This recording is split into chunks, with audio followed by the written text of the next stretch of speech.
Enjoy Weihnachten von Psycho Stein.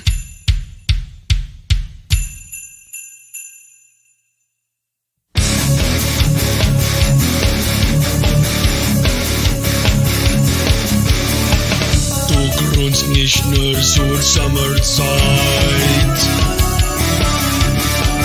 nein, auch im Winter, wenn es schneit. O Tannenbaum, wie treu sind deine Blätter. O Tannenbaum, o Tannenbaum, Wie treu sind deine Blätter. o Tannenbaum, o Tannenbaum. Das Jingle Bells. Ja, wie oft hat schon so Weihnachtszeit ein Bonbon, der mich hoch erfreut. Die Hoffnung und Beständigkeit Gibt Trost und Kraft zu jeder Zeit. O Tannenbaum, du kannst mir sehr gefallen.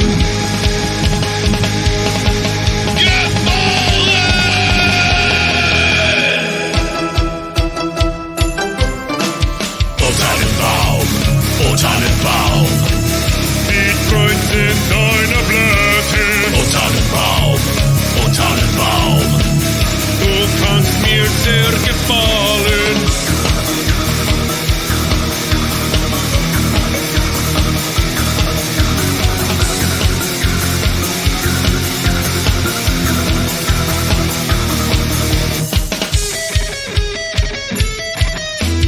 O Tannenbaum, o Tannenbaum, Du kannst mir sehr gefallen. o Tannenbaum, o Tannenbaum. Das will dein Klein nicht lehren.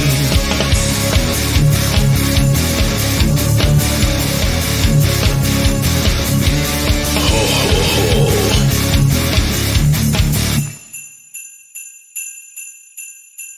It is gut. Mit Schnitzel. Ja. Powers in your hands, time to make a stand. You're the only one who can. You're the Mega Man.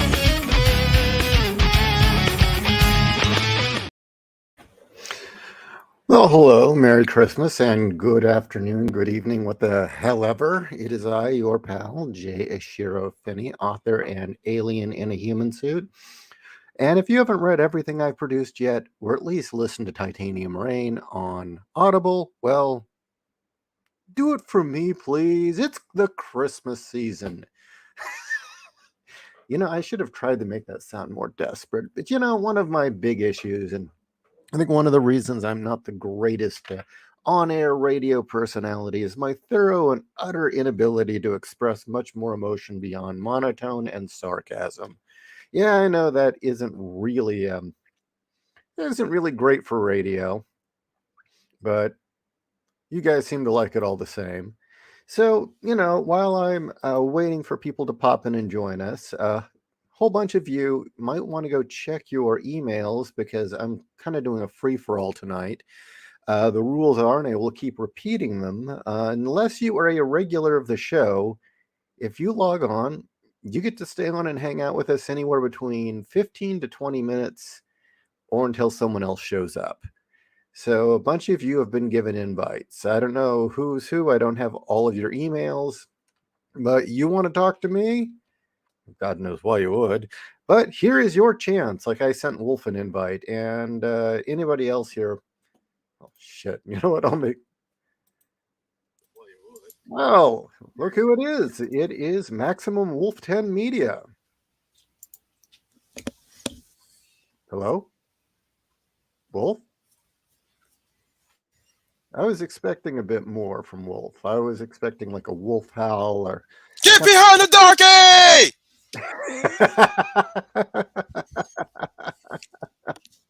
So what's up, man? I'm doing good. How about you? It has been such a weird Christmas season for me. I have been having the sleep problems, so now I'm just kind of in the recovery phase where I'm sleeping too damn much, but I'm getting writing done again, so that's good enough. Actually, by the way, for those who don't know, I found out what was fucking with me so bad. It wasn't just my parents. There was a mix-up with my medication, and I was, let me put it this way, I was essentially double dosing an amphetamine.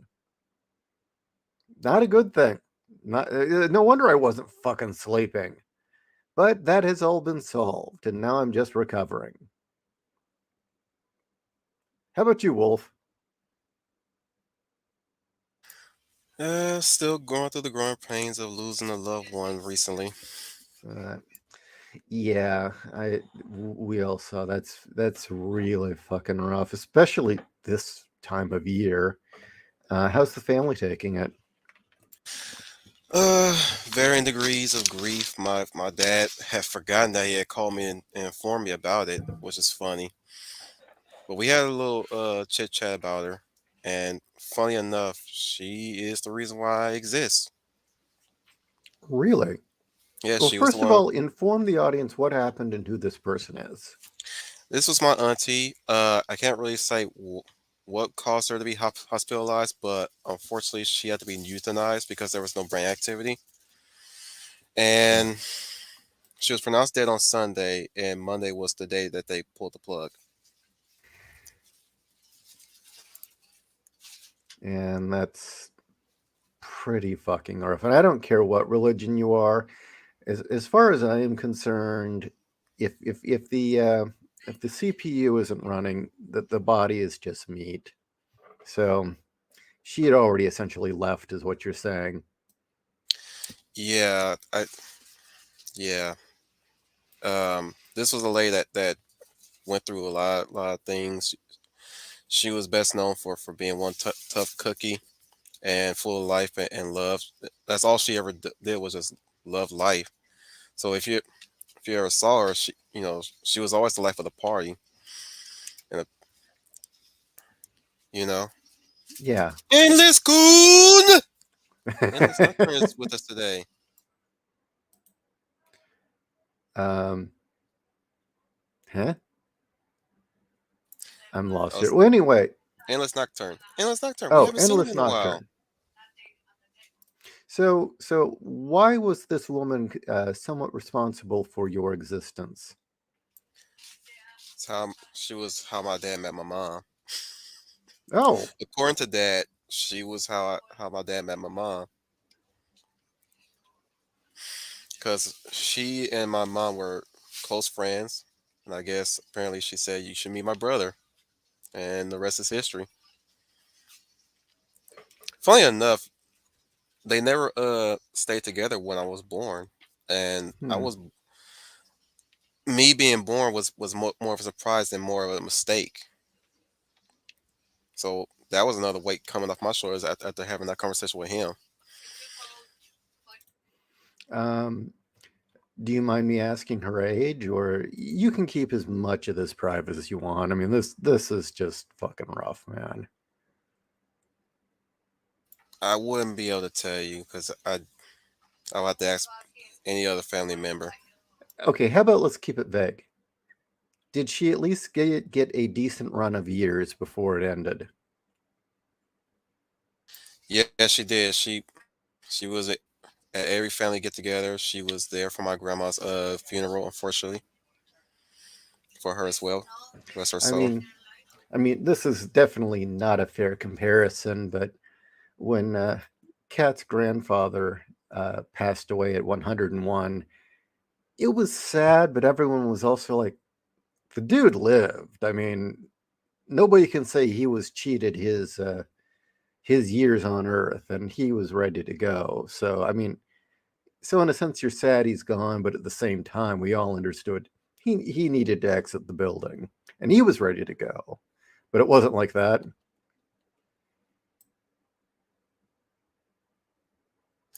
So I was supposed to go.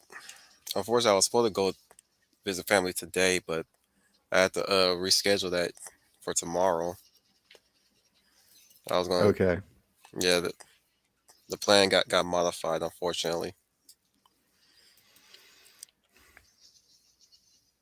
Well, Wolf, But I'm my still going to see condolences. family. I wish you the best. I wish I were better at these sorts of things, but You could it's do. obviously You you. can't do You no worse. yeah. That's all. That's all what most people would say anyways. And damn anybody who think that's just a fake gesture for somebody to say to somebody. Mhm. It's still something to say to somebody who goes through who has it rough, who's experiencing a deep loss. That's a traditional thing that we say, Yeah. and it's universal. So, like I said, you could like you for what you're saying right now. That's more than enough. Ish. Okay. But no, no, I feel free, man. I mean, losing someone close to you is always rough. Um, Yeah. and I can tell you're hurting. Um, and to be honest with you, I wish I could do more. But you'll get through this. You're tough. We I think we all know that. Ish. Damn it, Ish. You had ladies night yesterday, and you didn't invite the lady. Oh my god! Oh my goodness! Well, move to the side. Move to the side. Well, I need to talk to Isha for a minute. You invite the sisters over, but you never invite a real sister. Okay. I was kind What's of up? surprised they didn't. I was surprised they didn't They were invite you talking on. about bringing the main girl to the main attraction, but they never called in and set up an appointment so I can braid their hair. Janelle was talking about some cornrows. Kat was talking about some weed. I mean, what happened? What? I'm like, oh my goodness, I feel That is so left beyond my out. answering. I can't answer that one. That I do the minimal on that show. That is their show. It's I will okay. ask because They're not ready for us to shenanigans. They we just no not no for. we need Shanae on that show. That's not even in question. We absolutely need a Shanae on that show. Um, but I think they're going to be doing another one next Monday. I can remind them and kind of ride them on that. Unfortunately, Shanae is gonna be on a vacation, so the wolf will be running around the forest all day. That's usually his moon period. So Ah, so I'll be taking a vacation, visit family while the wolf is running around in the forest hunting and stuff like that. You know what you know what you need to do? You need to interview the wolf, not Wolf 10, the wolf. the wool. You know that's not a He's got bad idea. you know it's funny. I learned that werewolves speak their own language. You need to get in on that. Bring that show that you used to call the Great Big Alien Show. Yeah, bring you back on. Bring Interview a you on. real werewolf. You know, cause I could kind of understand his language, and it's kind of complicated to our human ears, from what I heard. That's what he told me. People keep telling me to bring the big alien show back. Maybe that would be a good reason. That would be a good reason to bring on the wolf. And you didn't spell my name right. It's Shanana Jenkins. It's Jenkins. Shenneeh. You gotta put the three N's in there. There's not no Shanana.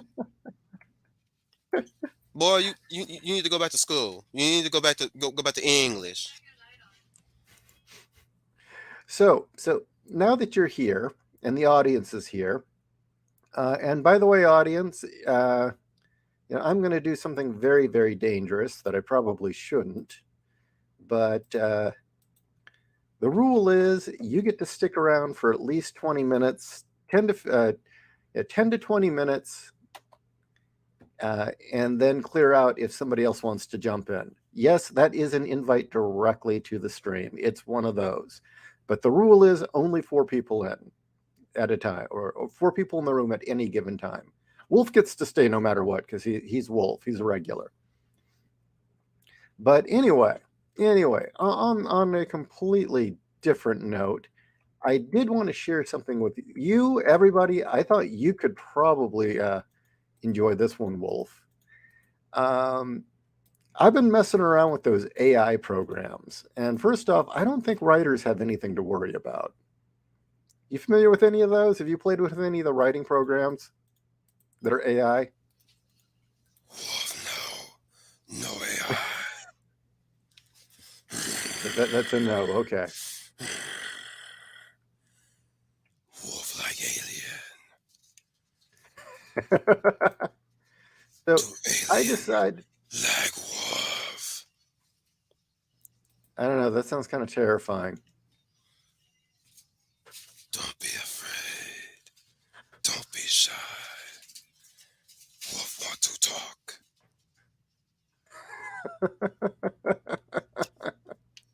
Wolf not wolf name though. We speak different name in werewolf. Yeah. Yes. Goes like this.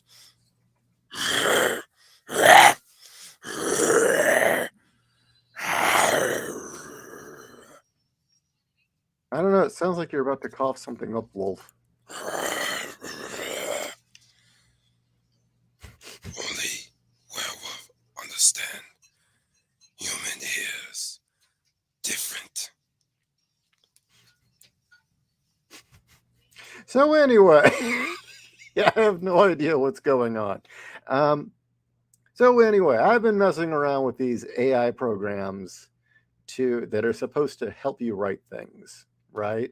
I found a lot of them, the way they work is they're the ones apparently where you give it what you want or give it a prompt and it writes you a story. But a lot of them, it's like you write a sentence, it writes a sentence, you write a sentence, it writes a sentence, which is a bit different. And I was playing one of these and I was like, you know what? I think I want to really mess with this thing. Oh, we've got an African snake in the room. Hello, African snake. Hello. Hello. Who are we Hi. speaking to? This is Albert, Albert. Urchin Snake, the guy who keeps talking about communism and shit. Okay. So how you doing, Albert? I'm good. And you? I'm doing all right. I'm hanging out with a werewolf here, and I figured we are going to. Well, get off my yard, damn it! Stop digging up in my bones. Wolf, go play fetch or something. Hey, look, I see a deer. You two know each Good other. boy. Yes, Good I do. boy. Wolf, sit. I said sit. Okay, so you two know each other, so I'm at a disadvantage here. So we'll see if Okay. I can get a word in edgewise then. All right. Excuse me, Ishi. I'm sorry. Just The give me a wolf done second. went crazy. I'll have to switch because I have to talk to you from my PC because I'm talking to you through my phone. So just give me a second. Oh, sure, no problem at all, Yeah, Albert. because I actually want to speak with you for a very long time, but I didn't get the chance. Well, as I read this, when you're Oh, by ready, the way, feel. Ishi, you Yeah. might know me with my real name. My name is Toelde. Oh, Twelde. Oh, hey, what's up, man? Yeah, nothing much. Okay, I know you are. Yeah, because like I was trying to talk to you, but it's just that on stream or something like that, I'm always like Snake or whatever. But give me a second. I'll join you through my PC. It'll be better Not a voice problem. quality. Okay, I'll see you so there. while we're all waiting, I still wanted to share that a lot of these AI programs seem to be you write a prompt and then it gives you a sentence and you give it a sentence and it goes back and forth. And it's like you write the story with the AI. So I decided I was going to give the AI a story to try and confuse the shit out of it. And so here's the prompt I wrote. You were Takashi, a U.S. Army veteran who lost his arm in the war. Takashi is a male Japanese American, 34 years old and insane. One day, Takashi went to the VA hospital to get his arm replaced. When he awoke, Takashi sees that his arm has been replaced with a chainsaw and freaks out. And then the computer writes, the nurse sedates him. That's it.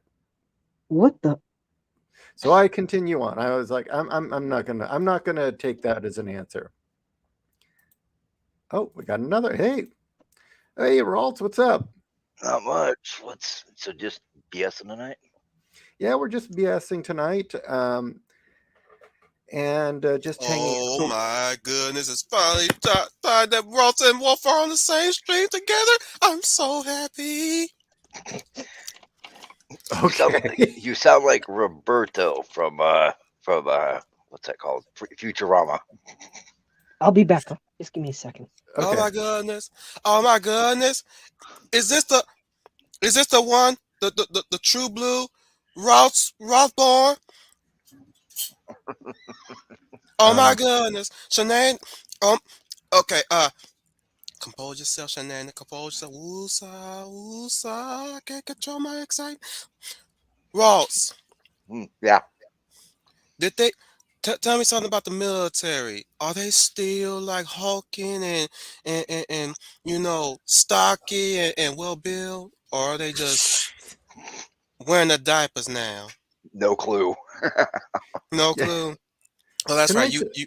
That's right. You're honorably discharged. You wouldn't know. Oh, yeah. tonight's Nope. utter chaos. It's one of those things where I'm letting anybody come on, Oh wow. but unless you're a regular like you who gets to stay on as long as you want, everyone else gets roughly 10 to 20 minutes before we boot them to make room for another person. Hi, unqualified.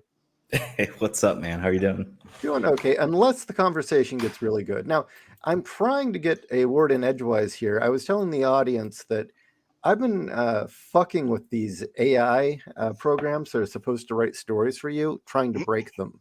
Ah, Ah, you're trying to get And the master race to solve your problem for you. well, no, not really. I don't know. I think it's the typical thing that humans do when you're given something. The first thing you try to do is break it. Yeah. Just like when I was playing with the AIs that are supposed to do art, I kept giving it weird instructions and it could never get it right. Yeah, I mean, honestly, at the rate that the world is going, I kind of welcome our AI overlords. Yeah. Did you So guys ever read that there was like an article a while back where Stanford was fucking with some AI, and they had like probably one of the most advanced AIs that they had built up to date, and they couldn't stop the AI from basically being racist. yeah, yeah. Yeah. That's always been a huge thing with the AIs. well, there's the other problem. There's the ones that just become racist, and then there's the ones that tell the truth, which are far more frightening. Yeah. But Yeah. okay, so there's this program. One of them I found where I like a lot of them are where you write a sentence, then it writes a sentence, then you write a sentence, which I don't really think is writing a story for you. No. But you start with giving it a prompt. So here is the prompt that I gave the AI to write me a story. You were Takashi, a U.S. Army veteran who lost his arm in the war. Takashi is male, Japanese American, 34 years old, and insane. One day, Takashi went to the VA to get his arm replaced, but when he awakens from surgery, he sees his arm has been replaced with a chainsaw.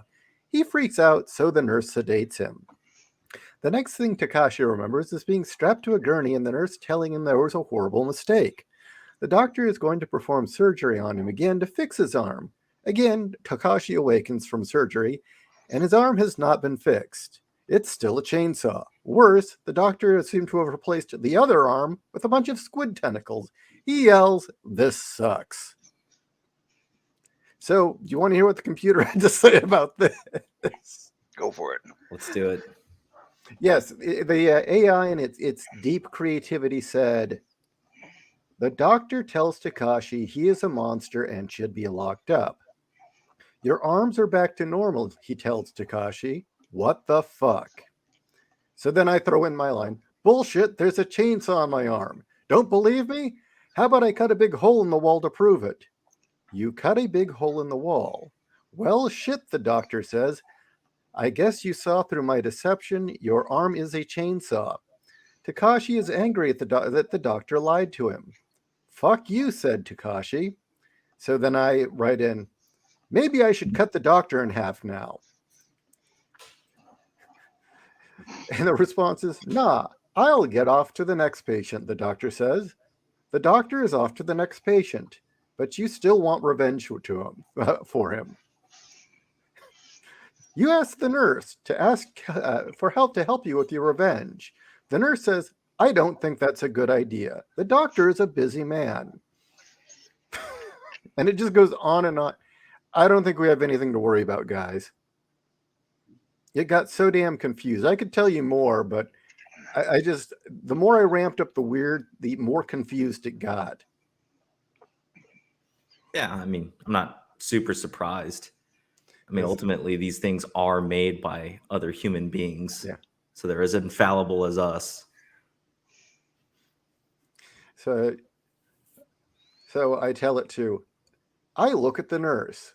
The computer says, you look at the nurse. She is hot. And that was it. That was my response. That was what I got from it. So I wrote back, damn, you tell the nurse. I need help killing the doctor. Check out my cool scars. The computer writes, all right, I will help you, but killing people is bad and you will be to blame. Hey, I've got squid. I write, me again. Hey, I've got squid tentacles and a chainsaw arm. I'll kick his ass. It'll be easy. Plus, I was in the war. He's a pussy doctor. Watch this. I cut the doctor in half. Response. Doctor, you walked into the doctor's room. Aw, patient 2145, I believe. That's me, I tell the doctor. Then I write in, I grabbed the doctor with my squid tentacles and cut his head off. The computer. The doctor is dead. You were a horrible murderer, but you think you're a hero. Hey, the nurse says, I never realized how awful it was that you killed the doctor. I never realized what just happened just now. Yeah, I don't think we have a damn thing to worry about these AI. I mean, is there actually a concern that AI is going to take away creative jobs? Yes, there is. Yeah. As a matter of fact, they're trying to say that the only people that should have access to the AIs are people who do creative jobs, not the rank and file. How do they define who does a creative job? I don't know. It could be a talentless hack. That covers a lot of people right there. That'd be true. Okay, I will repeat to the audience one more time. Everybody's invited to jump in. The rule is when there are 4 people in the room, you have to wait in the waiting room for when a spot clears out. So if you're in the waiting room now, please don't take it personal. You're just waiting. I'm just waiting for a slot to clear up so you can join us. So anyway, yeah, I don't know. I just thought it'd be a fun topic to bring up because, yeah, I've been messing with these, and I will admit, I mean, they're fun for getting really stupid comments from, but I just have an incredibly hard time imagining this replacing writers. Well, we'll have to wait to see what it looks like after, a couple of years. I mean, I'm not even sure about the artist side because lately a lot of the stuff I've seen from AI art is, I don't know. I mean, it's got some interesting methods to try to hide itself, but if you pay attention, it's pretty obvious. Mm-hmm. The only art AI, you know what, Tweldy's really wanted in, so I'm going to throw him in. But Negro, your camera on. Tweldy? Yes. Sorry about that. What the hell's going on? You how we went talk from to being each a other. high-pitched young man to I don't know what I'm hearing now. I am the Lord of Darkness. I have arrived to take upon this world. Face it, Ishi. You got voice actors with you. Oh, Jesus Christ. Ralts, your soul has escaped hell too many times. You are supposed to be taken. I'm a gray alien. I was not blessed with the soul, so I don't know what you're talking about. Ishi, the gray. I was born in a tube. You do not belong in this world. This world is for humans. You That may are be not true. part of this existence. Why are you trying to destroy the balance of the soul world? So this is what you wanted on the air badly enough for. You said you really, really had been wanting to talk to me for a long time. And, Yes, and yes, this yes, is yes, it. yes. No, I just that just came up for no reason. It's Oh, just okay. a weird thing that happens. Just the exorcist starts talking through your mouth for absolutely no reason. It just Yeah, happens. exactly. You see, Exactly. he doesn't have a werewolf inside of him. No, I don't. I don't have a What do you werewolf. make of this, Ralts? He's got 2 wolves inside of him. One of him's gay, the other's gay. That means he's gay. You're wrong. You're wrong. How dare you? You're wrong. There's 3. 2 gays don't cancel out. And If there were 2 gays in wolves within me. I'll become an ultra gay. I'll be so gay that'll be just my presence will turn people gay. What the hell is that, man? That's So a you'll be fucking like, cancer. Lizzo. Who the fuck is Lizzo? Who's Lizzo? Drop Look that it up on Lizzo and Google. get with a Tessa. Who's Lizzo? A human blob. Gentlemen, and this is go Yeah. for the gentleman in the chat. Drop that Lizzo and get with a Tessa. Lizzo. I Oh my god. She's so You just fat. learned Fuck. about Land this. Landwell. Landwell ho. Man the harpoons. well, I will say that I was gonna say I think this was a terrible idea, but the view count keeps going up and up, so I guess not. But I keep telling you, Ishi, you need to activate. You need to execute Operation Get Behind the Darky. Me is black too. I So kept telling you this in the chat, day in, day out. Get, dude, Operation Get Behind the Darky. So Me is you're saying that African every time I and rip Wolf on is Kwanzaa, I black. should have you two on? Yes, For you'll real. have two black cards with you. Oh, for sure, for sure. Two N You know, cards activated we got our within. candy color candles and our candy color rainbow flag suits on and everything and our box hats. I'd And we kind of be pay playing for some that. we I'd playing love a some picture of drum. that. You need a mono. You need more iron. So I guess is the goal here to try to see how long we can stay on YouTube. Maybe. I have no idea. At this point, well, did you guys see the latest video I put up on head trauma? Yep, I saw it. Was awesome. Oh, I Oh, haven't what seen was it it? yet. I missed it. I need to restart my Rumble account. Oh, the way I see, it's a juice. It's an apple juice. Orange Well, juice. I don't know. I had grown so thoroughly frustrated with everyone losing their shit over Kanye. I don't care, man. It's funny. That's still a going meme. on, right? And it's like, the only reason anyone cares is because they're still talking about it. Yep. Speaking of African brothers, I caught myself at work one time doing this. I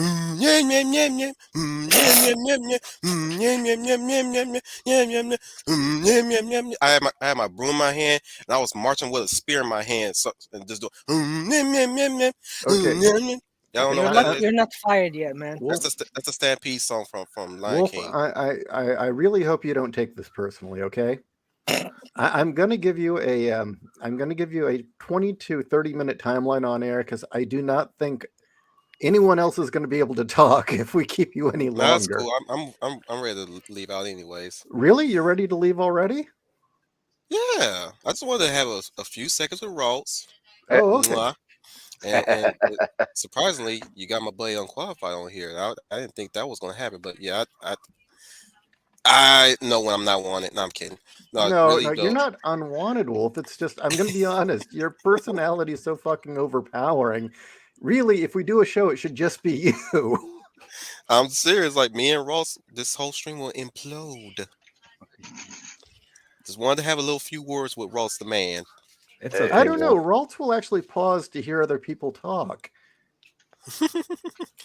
No, I just gotta get ready for tomorrow because I'll be traveling tomorrow and Okay, some well, other stuff hey, I gotta do. are you doing okay otherwise? I mean, I know that it's been kind of shitty for you lately. You guys are the remedy.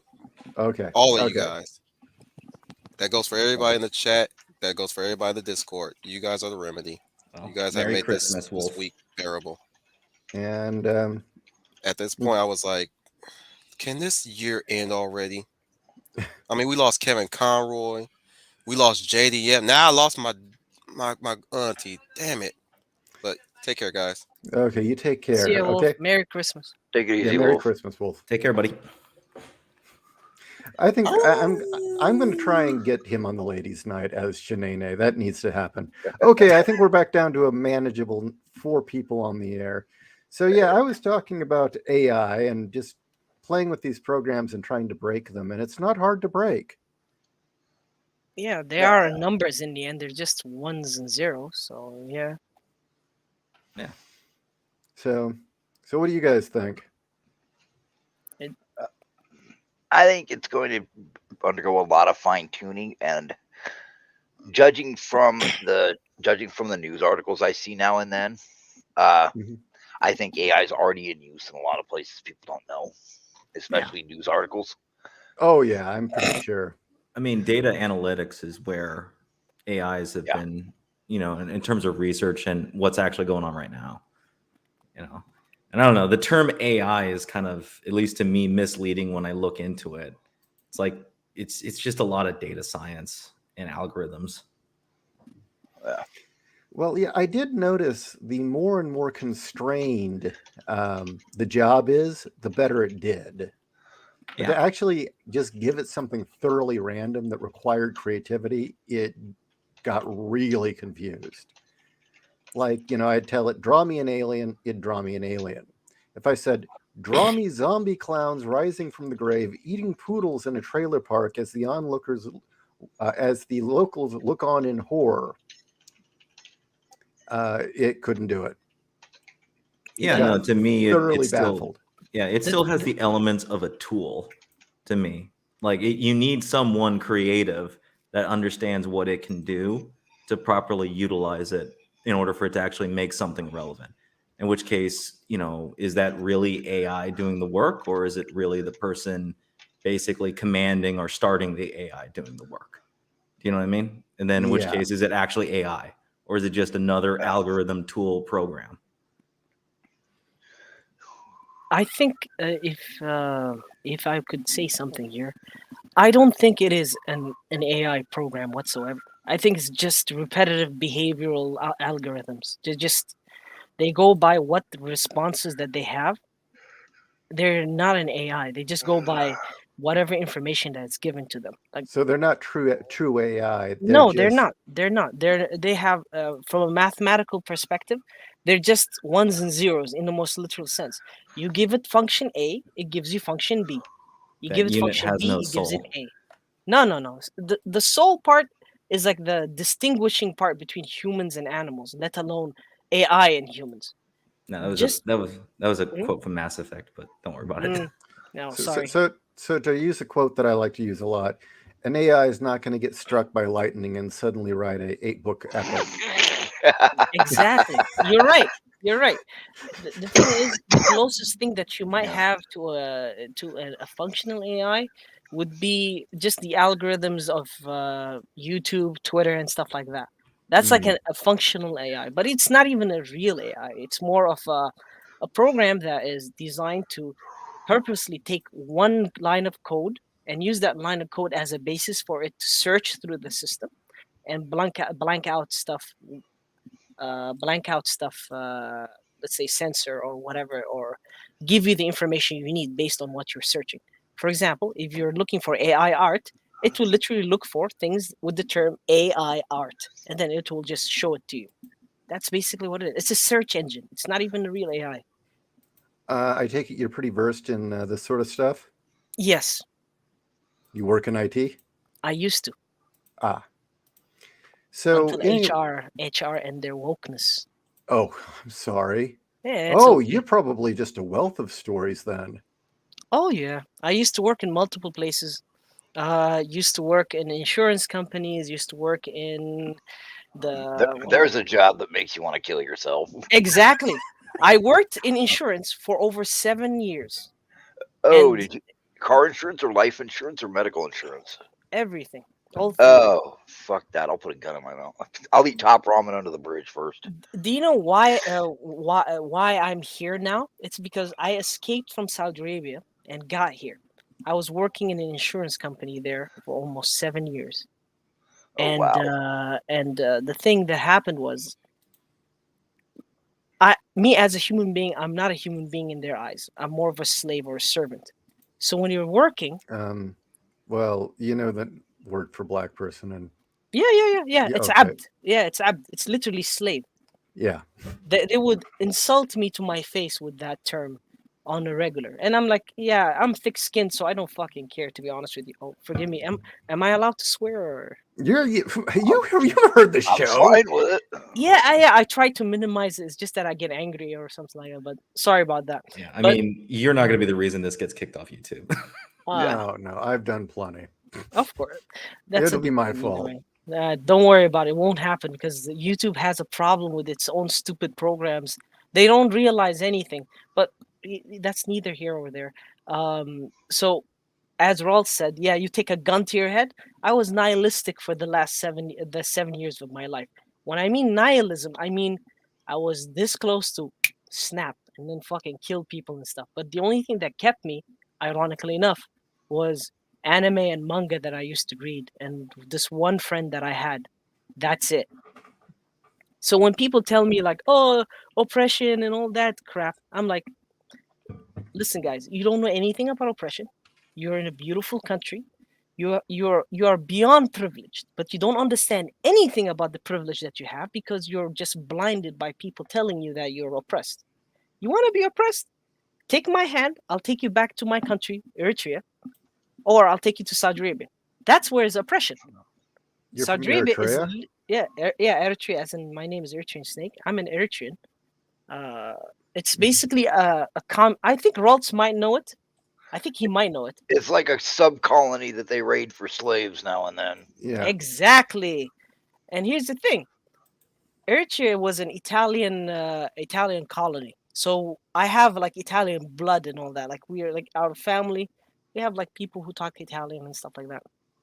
But regardless, because of the civil war there, I had to escape, and my family had to escape, and I was born in Saudi Arabia. So I grew up in a place where the idea of freedom never existed. So when people talk about this, oh, oppression and all that, and oh, white man oppressing, I'm like, no, you fuckers do not understand anything about oppression. You don't. The Yep. only Okay. thing, sorry, Okay, go on. audience, just take a good hard look at where he was raised and where he. Yep. That is not a happy place to be. That's like Mm-mm. between a rock and a hard place and a pile of shit. Exactly. This little country has been going on for when my parents escaped. It was over 30 years of just civil war, civil unrest, and just murder and stuff. Have you heard of Guyver? Are you talking about the anime Guyver, or are you talking MacGyver?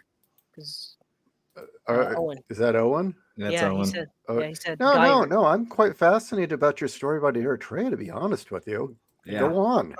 All right. Yeah, I'm down with listening to this. It sounds good. Yeah. All right.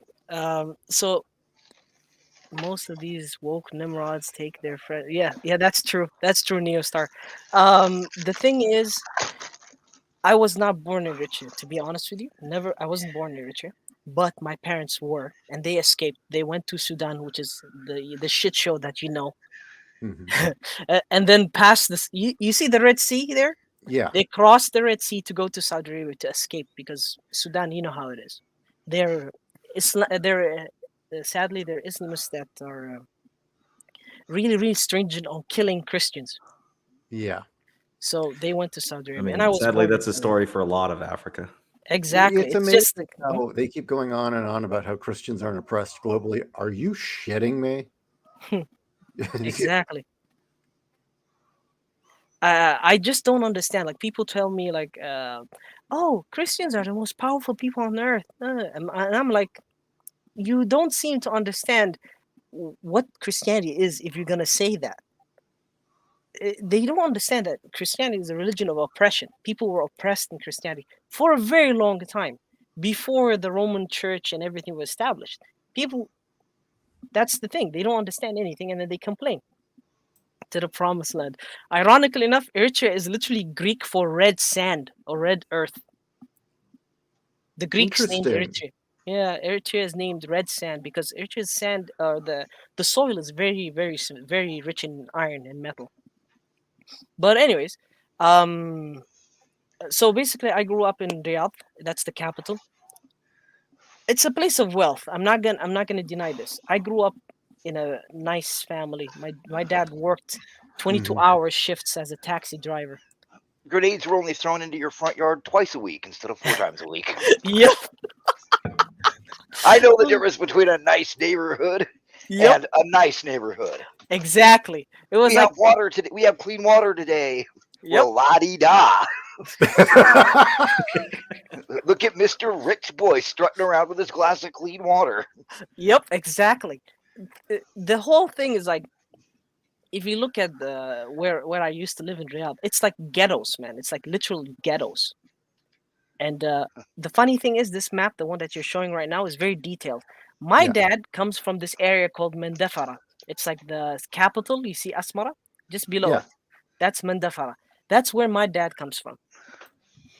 And my mother comes from the northern parts, which is Karan.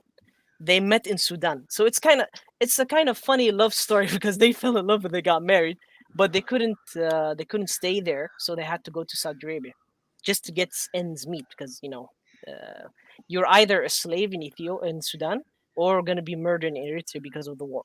But anyways, other than that negative aspect of it, and if you look at Saudi Arabia, it's a beautiful place for when it comes to raising family. It's pretty okay. The only Okay. issue, the issue that they have, it has a lot of food. Like food is plentiful, but that's it. You have no rights. You don't own anything. But at least some Uh, vice and virtue run around. yes, they're called وزارة. They're called in Arabic هيئة. Damn, my Arabic is dying. It's they're called وزارة الهيئة للأديان والمحرمات, something like that. It means basically they are the religious police. They are literally just walking around wearing the traditional Saudi clothing, which is a thobe. It's like a gown, like a dress that they wear, and long beards, and they have sticks in their hands, and they're like, if a girl is like even like a little bit of shorter, the baggy plastic bag that looks that they wear, it's called the abaya. If it's a little bit short, they will beat her with a stick. If she Okay. goes around with a man, they'll beat both of them up. I'd like to ask you a question. Yeah, go on. A couple years ago, I read a book by Tom Krautman, which I thought was just utterly amazing, terrifying but amazing, called Caliphate. And it's essentially in a near future where Europe has pretty much collapsed into a caliphate, and talking about life in Germany under a caliphate. And what was the interesting thing is the way that he portrayed it. Now, he was in the military and he served in Germany. He portrayed it as the religion and the culture itself encouraged brutal behavior as a Yes. means of survival. It was Yes. either you acted like this or you were going to get stomped on. That is correct. That Okay, is so that's absolutely true. correct. That is true. In Saudi Arabia, where I grew up, if you show kindness, people crush you. If you show weakness, you get crushed. If you open your mouth to certain information or you talk too much, they will beat the shit out of you. So And it's essentially the opposite of Christianity. exactly, it is the opposite of Christianity. And I'm a Christian, so for me, it was even worse. Because You got lots of ass kickings. That's one thing Saudi Arabia had plenty of. exactly, and that's why I was very very brutal when I had to grow up there. So I have scars all over from fighting like that stuff. Funny thing is, a lot of people don't realize it wasn't that long ago, 100 years, maybe 150 years, that there wasn't shit in Saudi Arabia but warring tribes in a couple of ports. You are Yeah. absolutely correct. When my parents got to Saudi Arabia, to Riyadh, the capital, when it was just becoming the capital, they had nothing but sand and mud huts. They actually saw the development of that city within their lifetime. That And was yeah. that was my next question, but finish your thought. Oh, and it's like they literally told me how they saw the country turn from this small town, growing town, into this big giant city overnight to them. But for me, I just grew up there, so I never noticed. But of course, as you grow a little bit older, you do notice. Yeah. It's the power The of black gold. yes, indeed, man. There is so many funny things I could tell you. For example, when Obama came to Saudi Arabia, nobody gave a shit. I swear, man. I'm like, you serious? Obama's coming, and there's like nobody gave a shit. This Negro is coming. Oh, shit. Wow. Yeah. It's like, Yeah, oh, no, this that's Saudi black Arabia. man is coming. So whatever. When Donald Trump was coming, I couldn't go to work. The lines, the streets were closed. Security was everywhere. police were fucking on the high alert. So if they see you walking, they'll be like, "Where are you going? What are you doing here? Who are you from? Why are you in this area? This area is forbidden." It was a mess. It was a mess. But that's why that's how I knew that Donald Trump was actually very, very powerful as a character, as a person, because he scared the fucking shit out of them. He did the same to the Chinese. He scared the shit He, out of them. Well, that's the thing. That's the thing. For me, I'm gonna tell you this from a person who's literally from the outside. I actually thought that if Donald Trump got in, World War III would happen, and I was scared. I was like, shit, what are we gonna do? And I thought Hillary was a good person because I didn't know anything on the news and everything. They keep telling you that, oh, she's the good person and he's the villain. But then I got to Canada, and one of my friends gave me a challenge about going to university. So I went to university, and then this professor is nothing more than just a Trump deranged syndrome patient. He just keeps talking about Trump, Trump, Trump, Trump. And I am not political, so I don't know what he's talking about. So I studied it. I checked about what he is talking about and who Trump is and what everything about him. And I realized he's actually a good guy.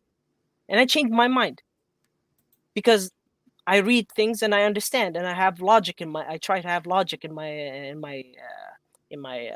daily discussions. But that's what I'm getting to is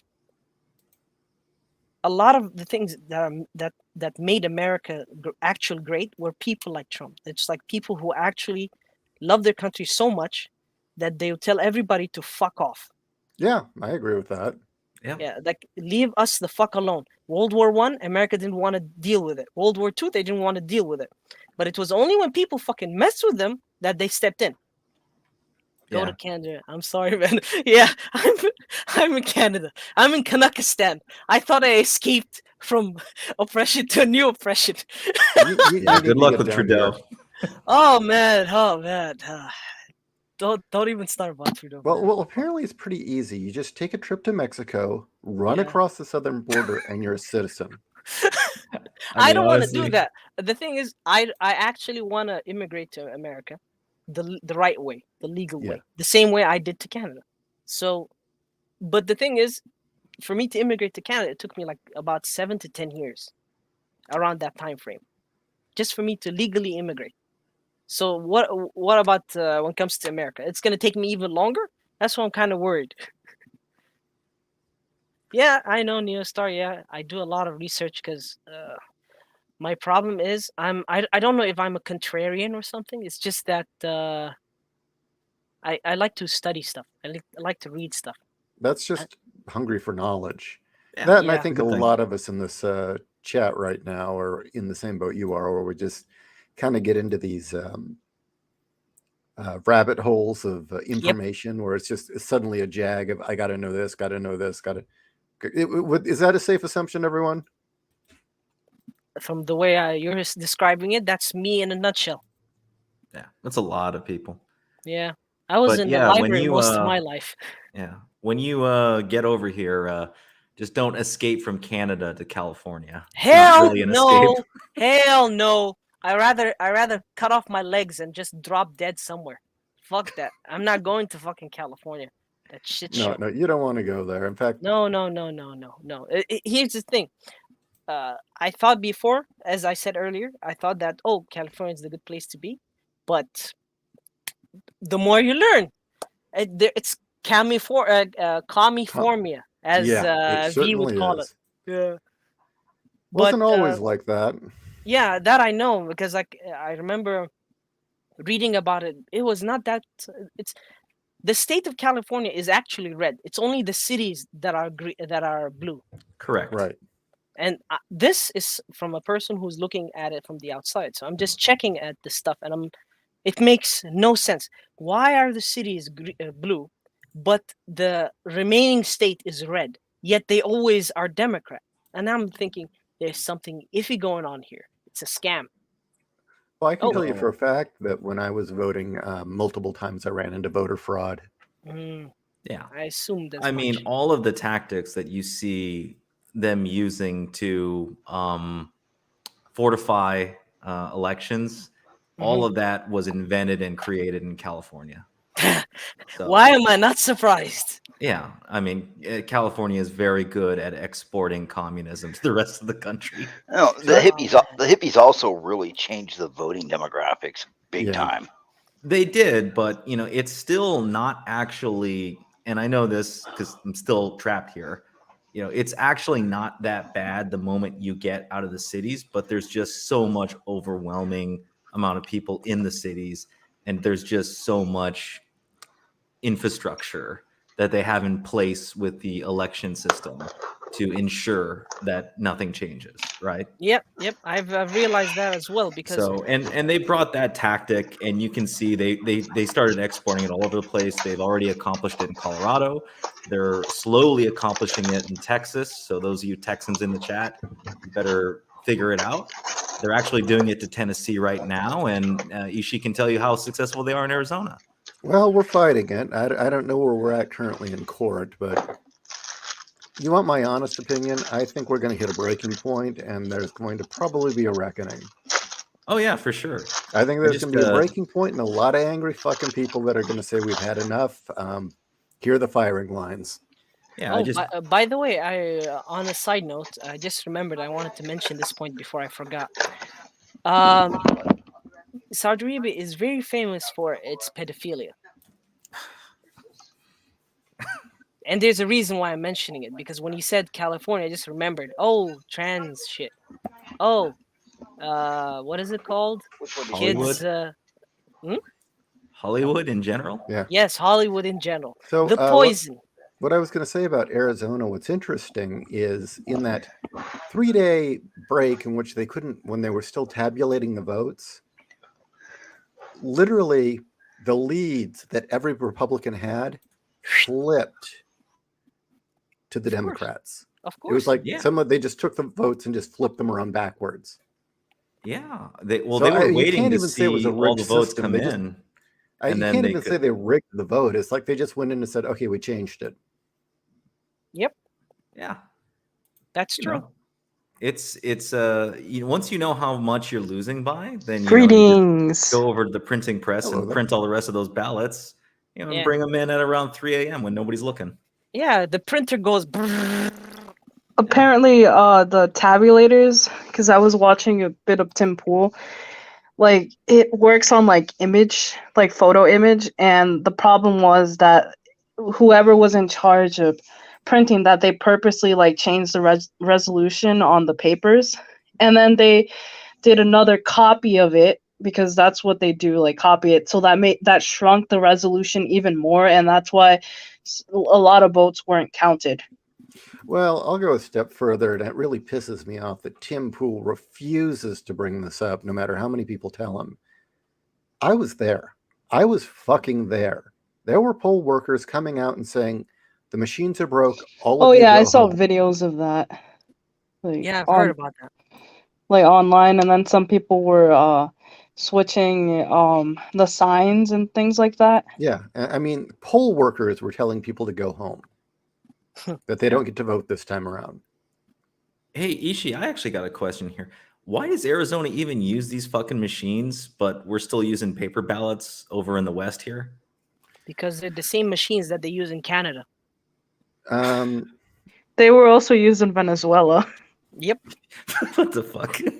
Yeah, basically it's as Ishii said, it's a racket by commies. How can we technocrats? Yep. How can we rig the election so that we always win, regardless of what people vote? Again, maybe I'm naive, but just putting my finger to the wind and where it's blowing, I swear they keep this up. We're gonna hit a breaking point where certain people are just gonna say, you know what? Well, I know how they won't get elected. Yep. Because I've heard talk like that. And speaking of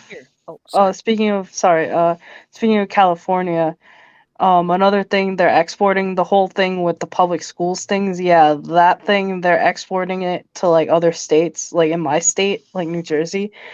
Like apparently in Jersey City, parents started rising up and telling them that they didn't want the unions to bring in people from California because that's what's happening, and they want local people.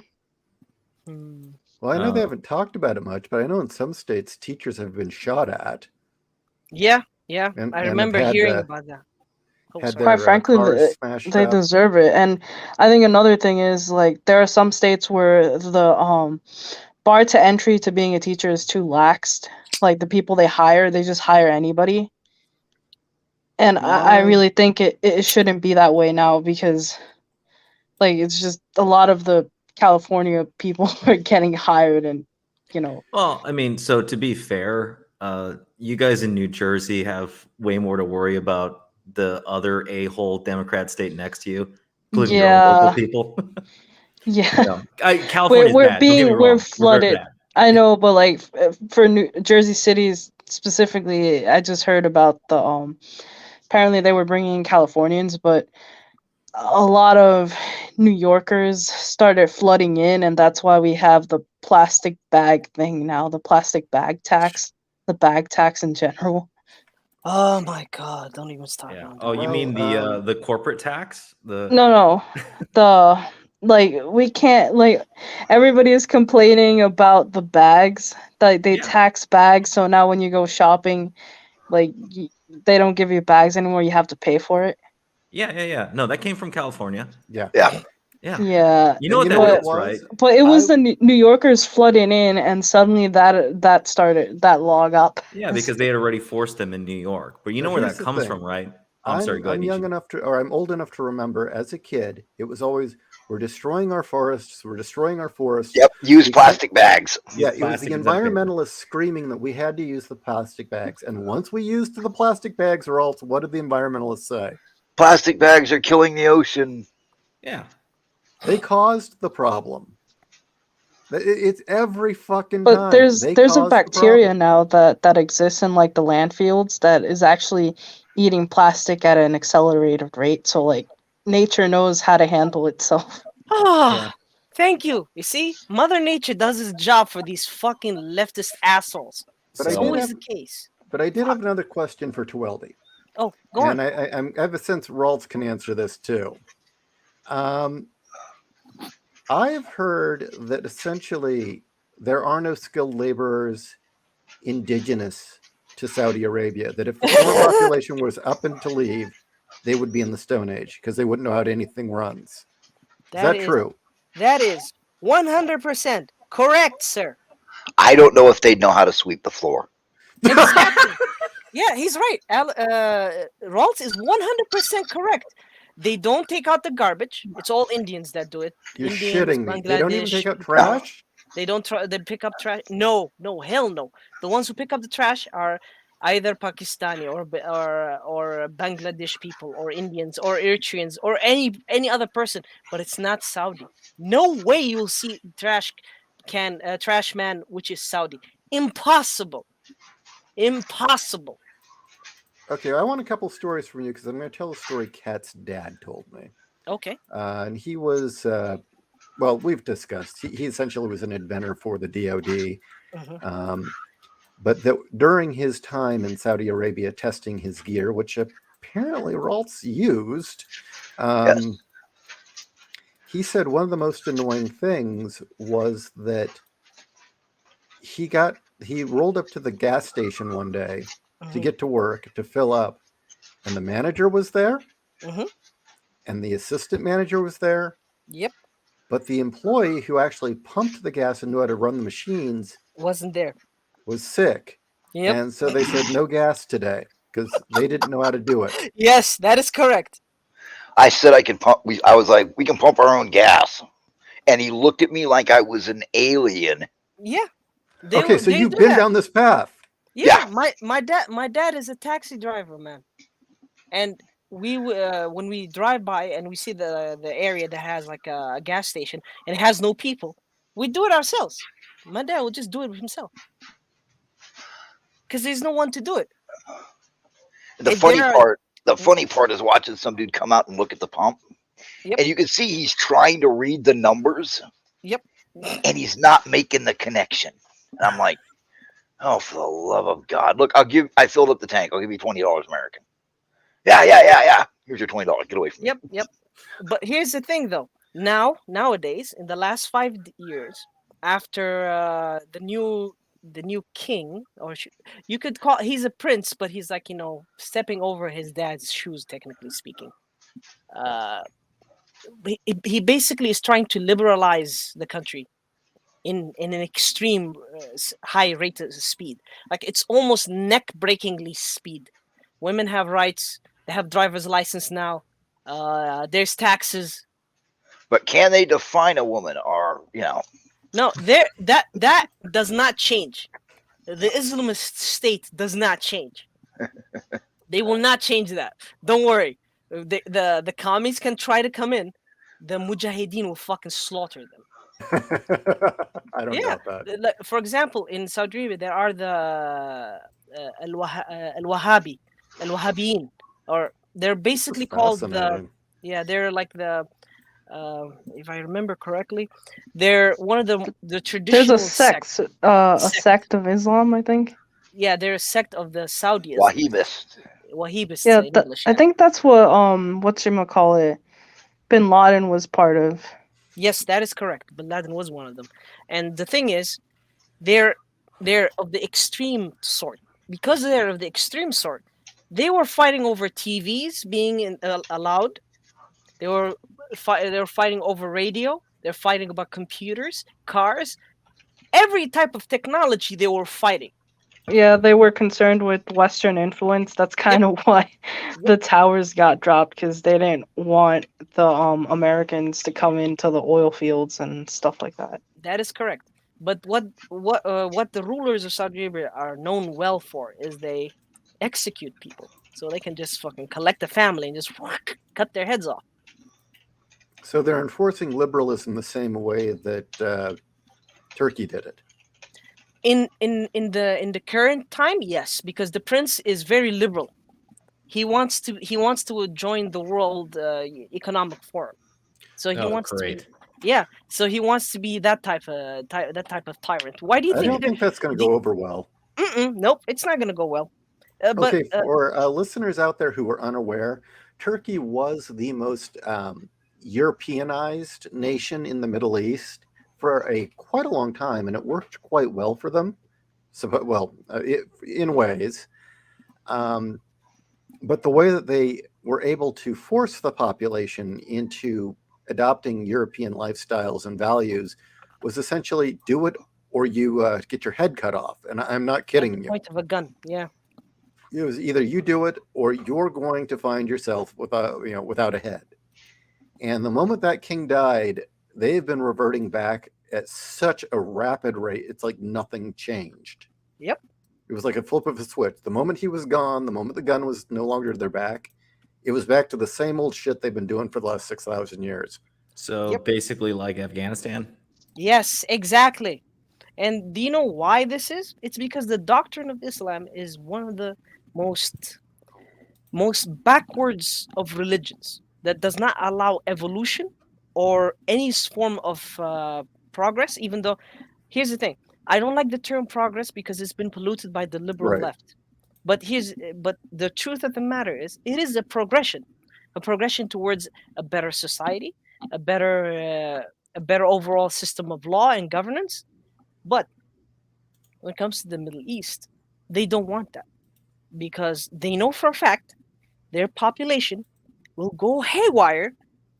And I don't mean population as in their growth. That's what I mean. I mean like their population as the people themselves will go nuts the minute they have freedom. Because I'm not sure about if you know this, Ishi, but a lot of Saudis that come to America or Canada are complete nutcases.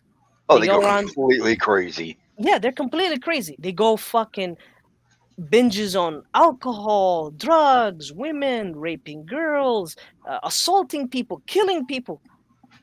It's like the worst aspects of their religion that controls that worst aspect of the religion is gone. So they just go fucking ham. Okay, then I got a question for you. Okay. Yeah, go on. I've never lived anywhere where there was a sizable Saudi population, so I have like zero experience with such. Yeah. But what I will say is that in California, there was always a sizable Arab. Persian or Iranian population, Hmm. and they were like the overachievers from outer space. I mean, they blended in, they started businesses, they were friendly, they were like model citizens, opened restaurants. What's the difference here other than ethnicity? It's the fact that their cultures are different. They're not technically Arab. They're Oh, okay. they're a different part Yeah, of the. Persians are like Iran is called Iran because it's like connected to the Indo-European stuff. They're yeah, they're more closer to the European diaspora than the Arab I diaspora. see. Yeah, because That's I why always they. always Yeah, got along with the Persians very yeah. well. Well, And Some they're of not those, only that, like before the whatchamacallit, before the Islamic Iranian government like took over, In the 70s.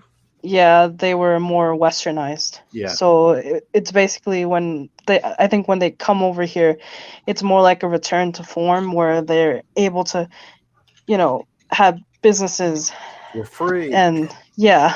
yeah, a lot of the people or the families in Southern California are also refugees, right?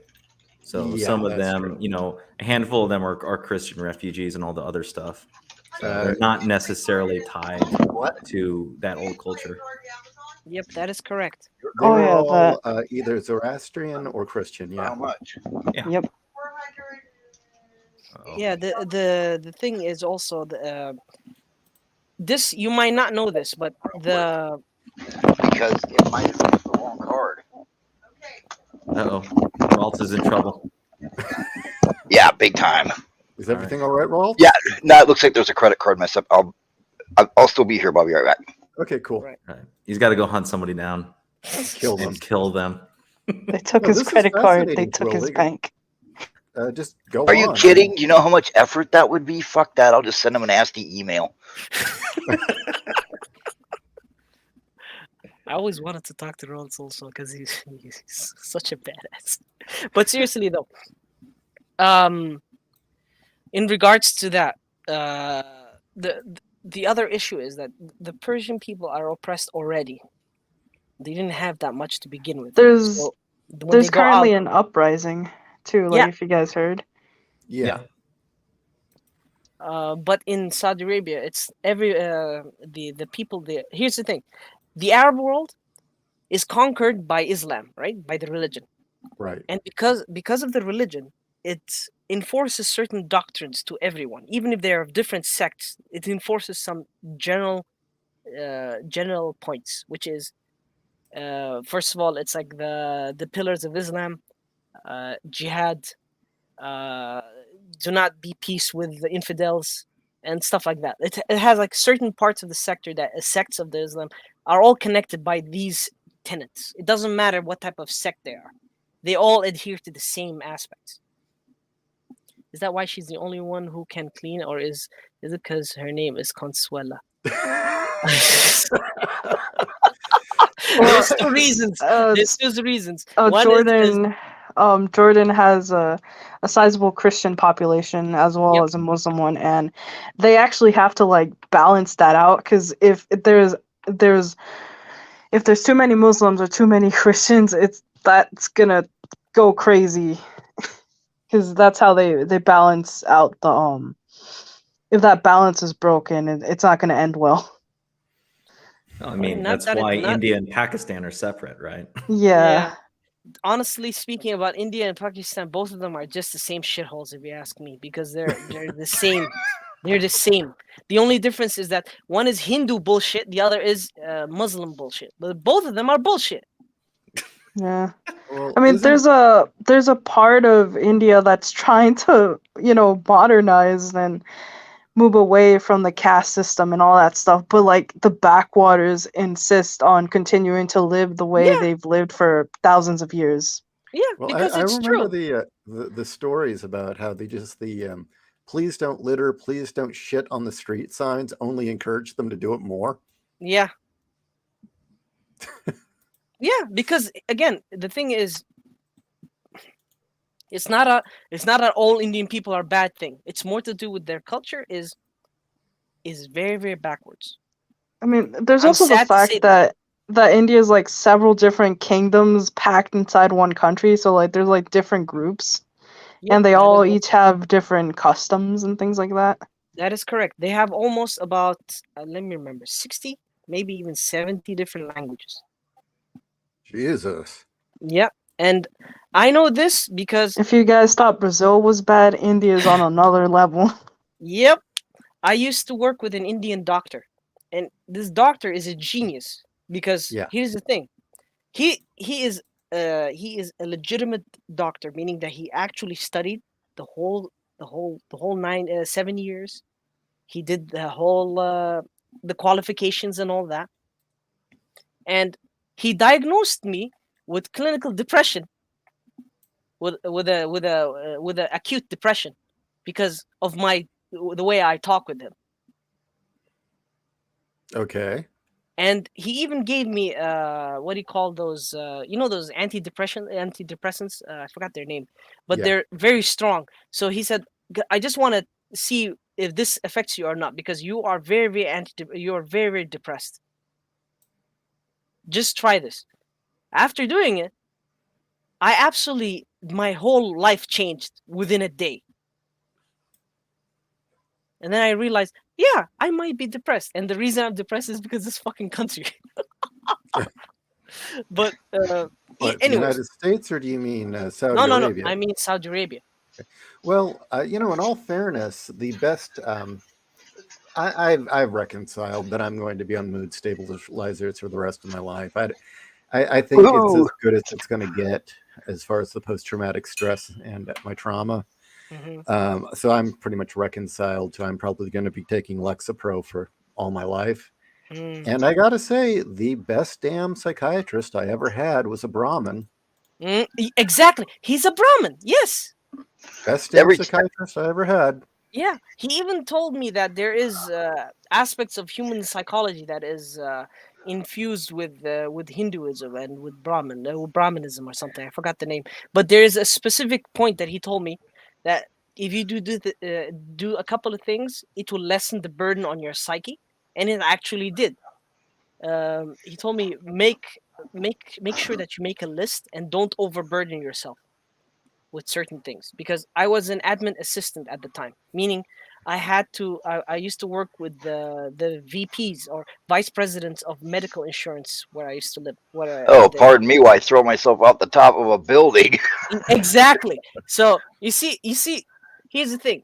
Unlike in the West, where people have the luxury of suicide, you don't have the luxury of suicide here in Saudi Arabia. If you kill yourself, first of all, your parents and your family will mourn, and they can't bury you because you're non-Muslim, so you cannot be buried in Saudi Arabian soil. They will take your body and basically test it up in medical school, and people will fucking cut you to pieces, take your organs and shit, sell it off or something, and give back a husk. And even then, you'll have to pay a toll for it to be taken from where it's kept. You have to pay for the rent for the body being kept in the fridge, and The then Saudis are worse than the Chinese. oh Jesus. my god, man! So They're- then, really, the only way to do it is to tie bricks to your feet, go out about a mile or two out into the ocean, and jump in. yeah, but that's the thing. I'm in the middle of a desert. Oh, yeah. Oh, If the sea open- floats, right? Wait, is what sea was between Saudi Arabia and Eritrea? Was it The the Red Red Sea. Sea? The Yeah, Red so it's a lot of salt there, so it's gonna float. I want Not stories exactly. from That's both the Dead worlds. Sea. And Oh, see okay. what I'm confusing the two seas then. Hey, One is gentlemen, a what's happening? I deeply apologize for not showing up on your show. I've been kind of hiding from social media lately. Merry Christmas, dude. John De La Rosa's in the chat. hey John De La Rosa. Awesome. Yeah, Like I your really content. need I Greetings. need to reach out to him. Actually, we need to bring him on the show because he's trying a thing where he's selling his own books through his website now to do an end run around Amazon. Oh yeah, Indiegogo's been John got banned from Indiegogo, and then now Indiegogo is basically shadow banning people. Of course they are. So Like, for yeah, example, RJ goes. we need to support John getting around that bullshit. But I was going to say, Raltz and Taweldi, since you've both been to Saudi Arabia, I'd like to get a story from each of you of the dumbest fucking thing you ever saw. And I mean along the lines of the gas station story where no one could pump the gas because they couldn't read the numbers. I can tell you a couple of stories like that. Okay. All right. Go ahead, dude. You go first. Okay. I have a Wait, couple of wait. stories. Before you begin, just want to address a comment in the chat. Patty McKinnon. I mean, yeah, that's true. If you're dead, your body turns into a meat suit, but there's still remains that need to be taken care of, and that inevitably is a burden to your family. Yeah, it is a burden. It is an absolute burden because they have to take the body, they have to send it off flying. Plus, you can't bury it in Saudi Arabia, and there's no cremation. So, if for example, if I kill myself, let's say, and my parents are burdened with this, it's like I'm putting Yeah. burden upon burden on them. The expenses alone can Yep. make a family just go without food for That is like correct. weeks on end. Eloise, you seem pretty versed too. Do you is this just something you know or did you have experience as well? It's something I know because apparently like in California bodies are being like I read up on it. I read up on it that like people that hop the border, they're leaving bodies out. Yeah, like their anytime family an members. illegal dies, they just dump it off in front of the coroners and drive away, or they leave it at the side of the street. Yeah, Yep. and apparently they do that because they don't have the money to actually like fund the cremation or Well, the process that and is things all like part that. of diversity being our strength, don't you know? Yeah, that money is being spent to chop little boys' dicks off. Yep. So, you need to be more inclusive, Eloise. Man, No, this is but one hell of a Christmas show, guys. my mom Well, also I just felt there wasn't my enough mom to kick you off YouTube, so I just wanted to throw that in there. like my mom she always goes on about like expenses and stuff like that, and Mhm.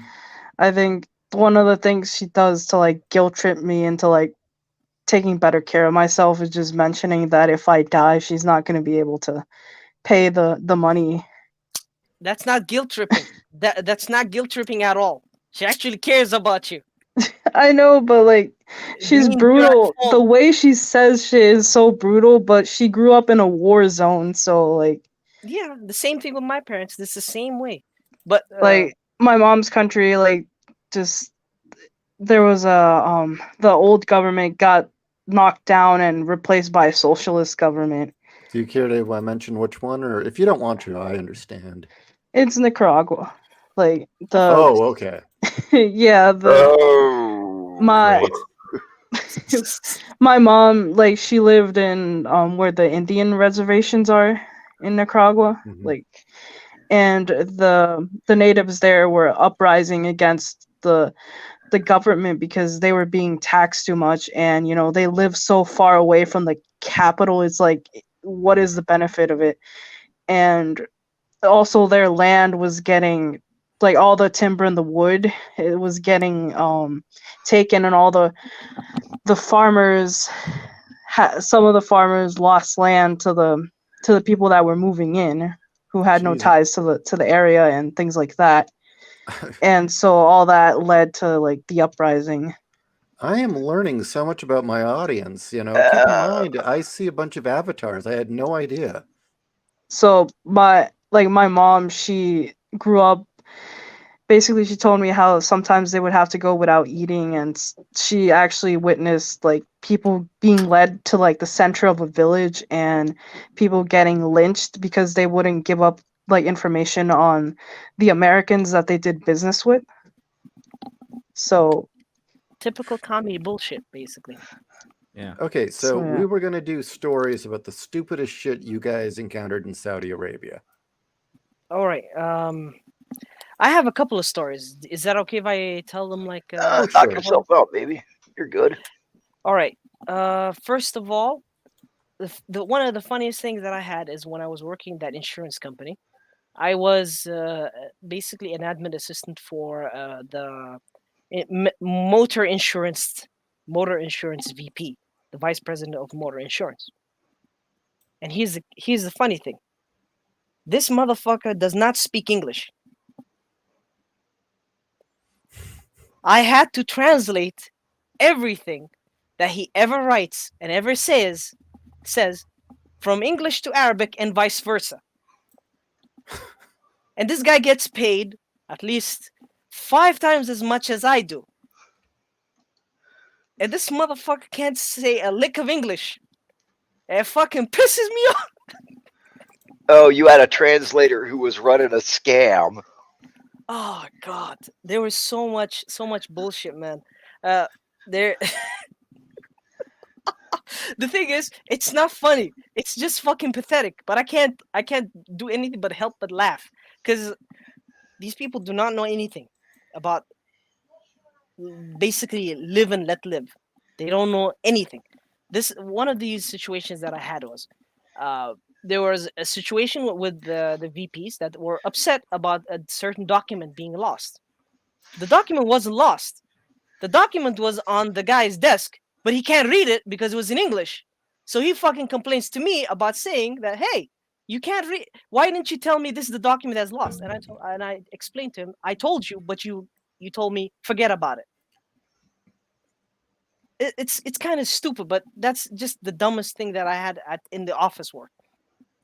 But when it comes to other things like driving, there is the stupidest thing is a policeman stops me and tells me and asks me, why are you not going to prayer?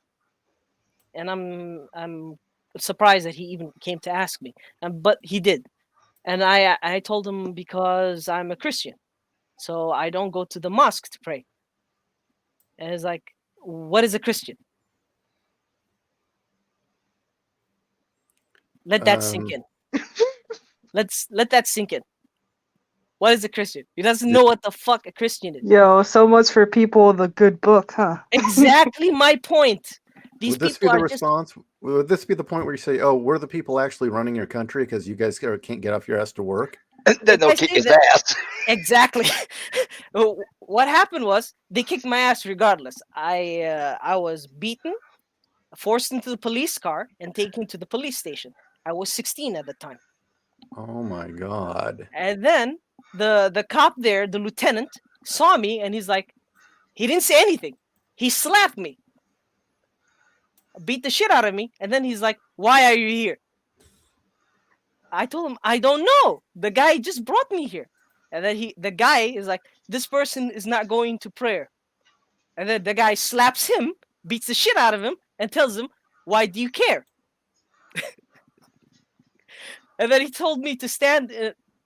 It was around 6 p.m. in the evening until 12 p.m.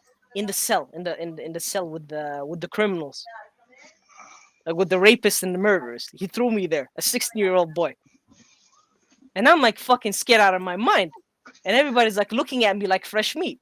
And at 12 o'clock at night, he's like, "Get the fuck out." If I had stayed the night, I would have been raped. And then you were arrested for walking home after dark. Exactly. Diversity is our strength, everyone. Remember that every Oh, time the DNC God. says that.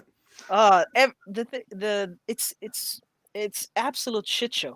They do this to a 16-year-old. Imagine what they would do to an adult, like an 18-year-old. Yeah. There's something you might not know. In Saudi Arabia, young men are not allowed to have their own apartments. Okay, didn't know that. There's a reason for that.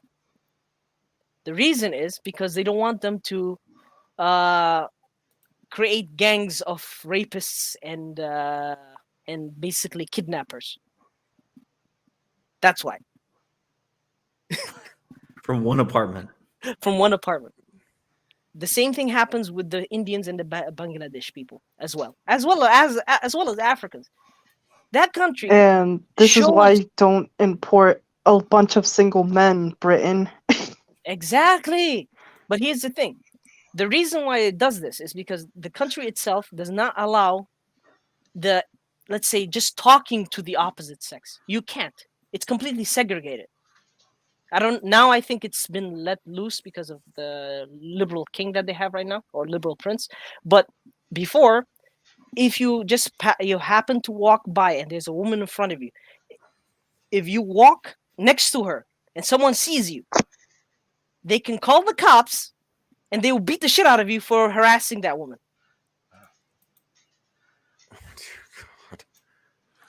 You And know, then You know, it's kind of I like was gonna democracy.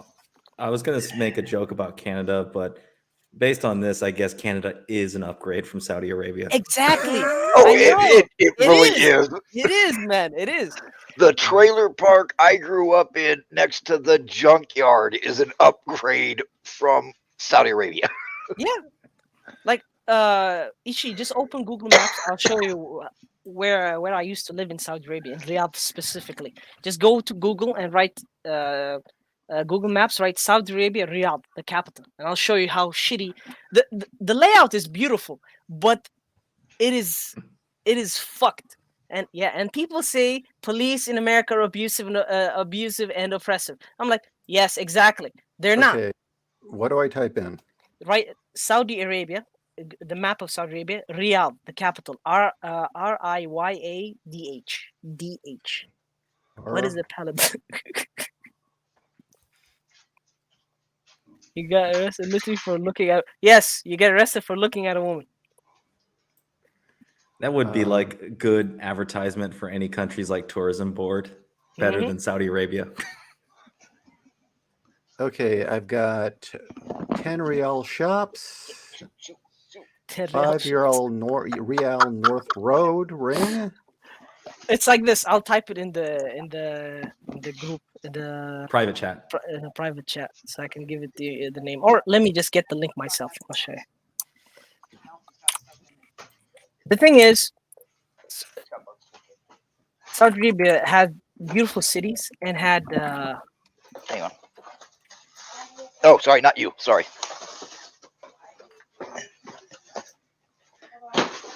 Did I lose you guys? No, No, we're all here. We got you. We're still waiting Sorry, for I your should story. have. Oh, it's my turn. Okay.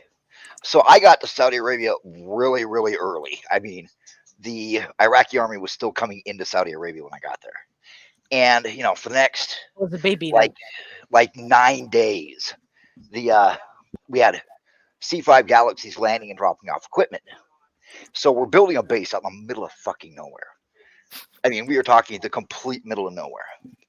And I'm standing out there smoking a cigarette and wishing I was back home and drunk when this dude drives up in a Toyota pickup truck. And he starts honking his horn and waving his hand at me. Now, behind me, I've got 3 C5s on the ground. I got one getting ready to take off. There's dudes running around with rifles. We've got military vehicles and military gear set up. And he's waving his hand at me to move. I'm like, what the fuck? And he gets out and he starts jabbering at me. And I'm like, look, man, I'll speak your goat fucking talk. Go fucking talk to somebody else. And he goes, oh, you speak English. I'm what the fuck you think I speak?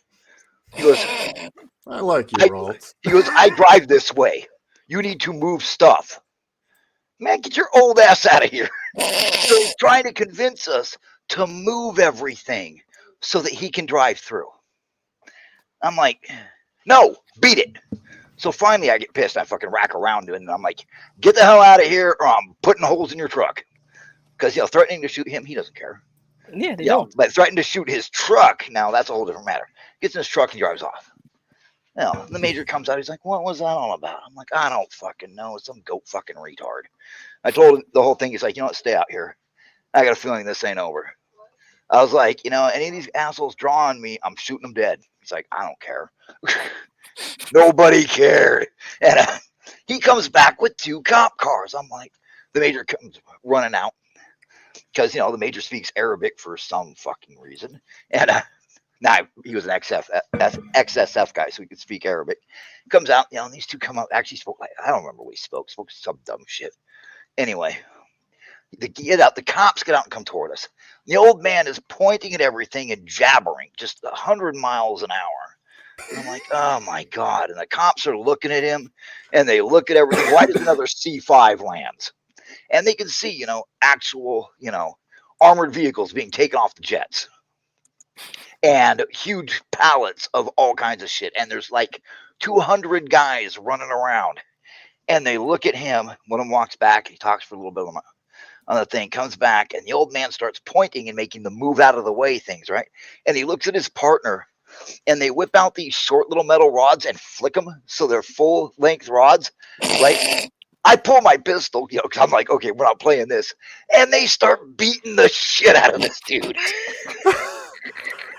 And they throw him back in his car, and they come back, and the cop is like, we are sorry. He thinks he is tribal elder. Very sorry. And they drive off. No, the old guy drives off. They wait till the old guy drives off, right? So, like 3 hours later, I'm sitting there, I'm back smoking a cigarette because, man, I hate being here. I hate this country already. What happens? This old dude drives up and he gets out, his face is all cut up and he's fucked up. And he points at me and he makes the move motion. I'm like, old man, I'm about to just shoot your ass. He goes and he gets the cops. He comes back, same fucking thing happens. I'm like, what the fuck? And then he comes back the next morning and he wants us to move.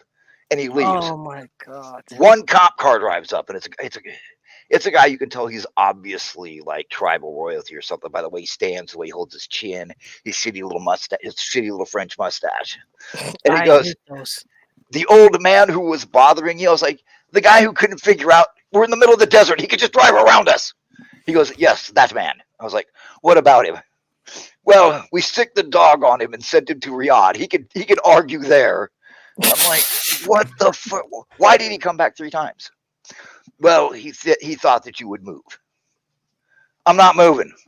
He looks, he goes, yes. And he gets back in his truck and drives. What I'm thinking about, this old guy got an ass kicking twice, came back a 3rd time, left, and the cops kicked his ass again. And I was like, and here is the kicker. He could have literally drove to either side of us and kept going. No, We dude. were on a flat stretch of ground that was flat as far as the eye could see.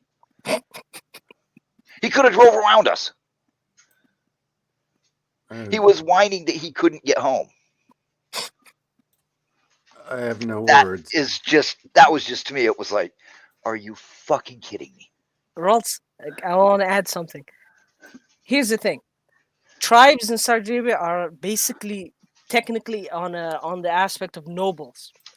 Like, feudalism, Yeah, where there's the king, dukes, viscounts. dude thought he count- was a duke. Yeah, he is basically a count or some shit, and he's like, how dare you stand before my path? Like, literally. In Yeah. Arabic, he'll say like, oh, كيف انت قاعد قدامي ابعد عني, get out of my way. That's like, yeah. Kevin, what was it? Kevin got Gadami is what we used to say. Fuck out of my اقعد عن way. قدامي. اقعد عن قدامي means get out of my way, get out in front of me. Literally, it's like here's the thing. The only way in Saudi Arabia that you can actually show, remember what Ishi you asked me about, you have to be brutal there. This is how it is. If a person tells you get out of my way and you're like standing in his way and you stand out of his way, he will shove you on the side. He'll just push you and might even kick you or beat the shit out of you. If you stand your ground and you look him in the eye Yeah. and you tell him fuck off, he'll say like, do you know who I am? I don't fucking care who you are. You tell him like that in Arabic. And he's like, I'm like this, like this. I don't fucking care. Like, you have to tell them that, or else they will just nag. Like, that's what happened right there. You see that? What you just mentioned? That's exactly how they behave. People. What? This is incredible. Alright, so Michael Connor asked a question in the chat. He said, "Isn't there a Jewish holy site being secretly protected by the Saudi government and locals?" I don't know. There's like conspiracy theories about that, about how like the Sabbateans like converted to Islam, and so like the House of Saud is like secretly Jewish or something. Yeah. I wonder how long we're gonna stay allied with the Saudis because it sounds like they don't Until particularly the care for oil Biden. runs out. Of course. Well, they yeah, until won't their oil care. runs out. Well, No, they, I That's mean, they that's won't gonna care. take a while though. Like a lot, probably they 2 want to. centuries maybe. They want to. I got another good one. Yeah. And Tweldy can back me up on this. Okay, the major loved me because he called me his junkyard dog.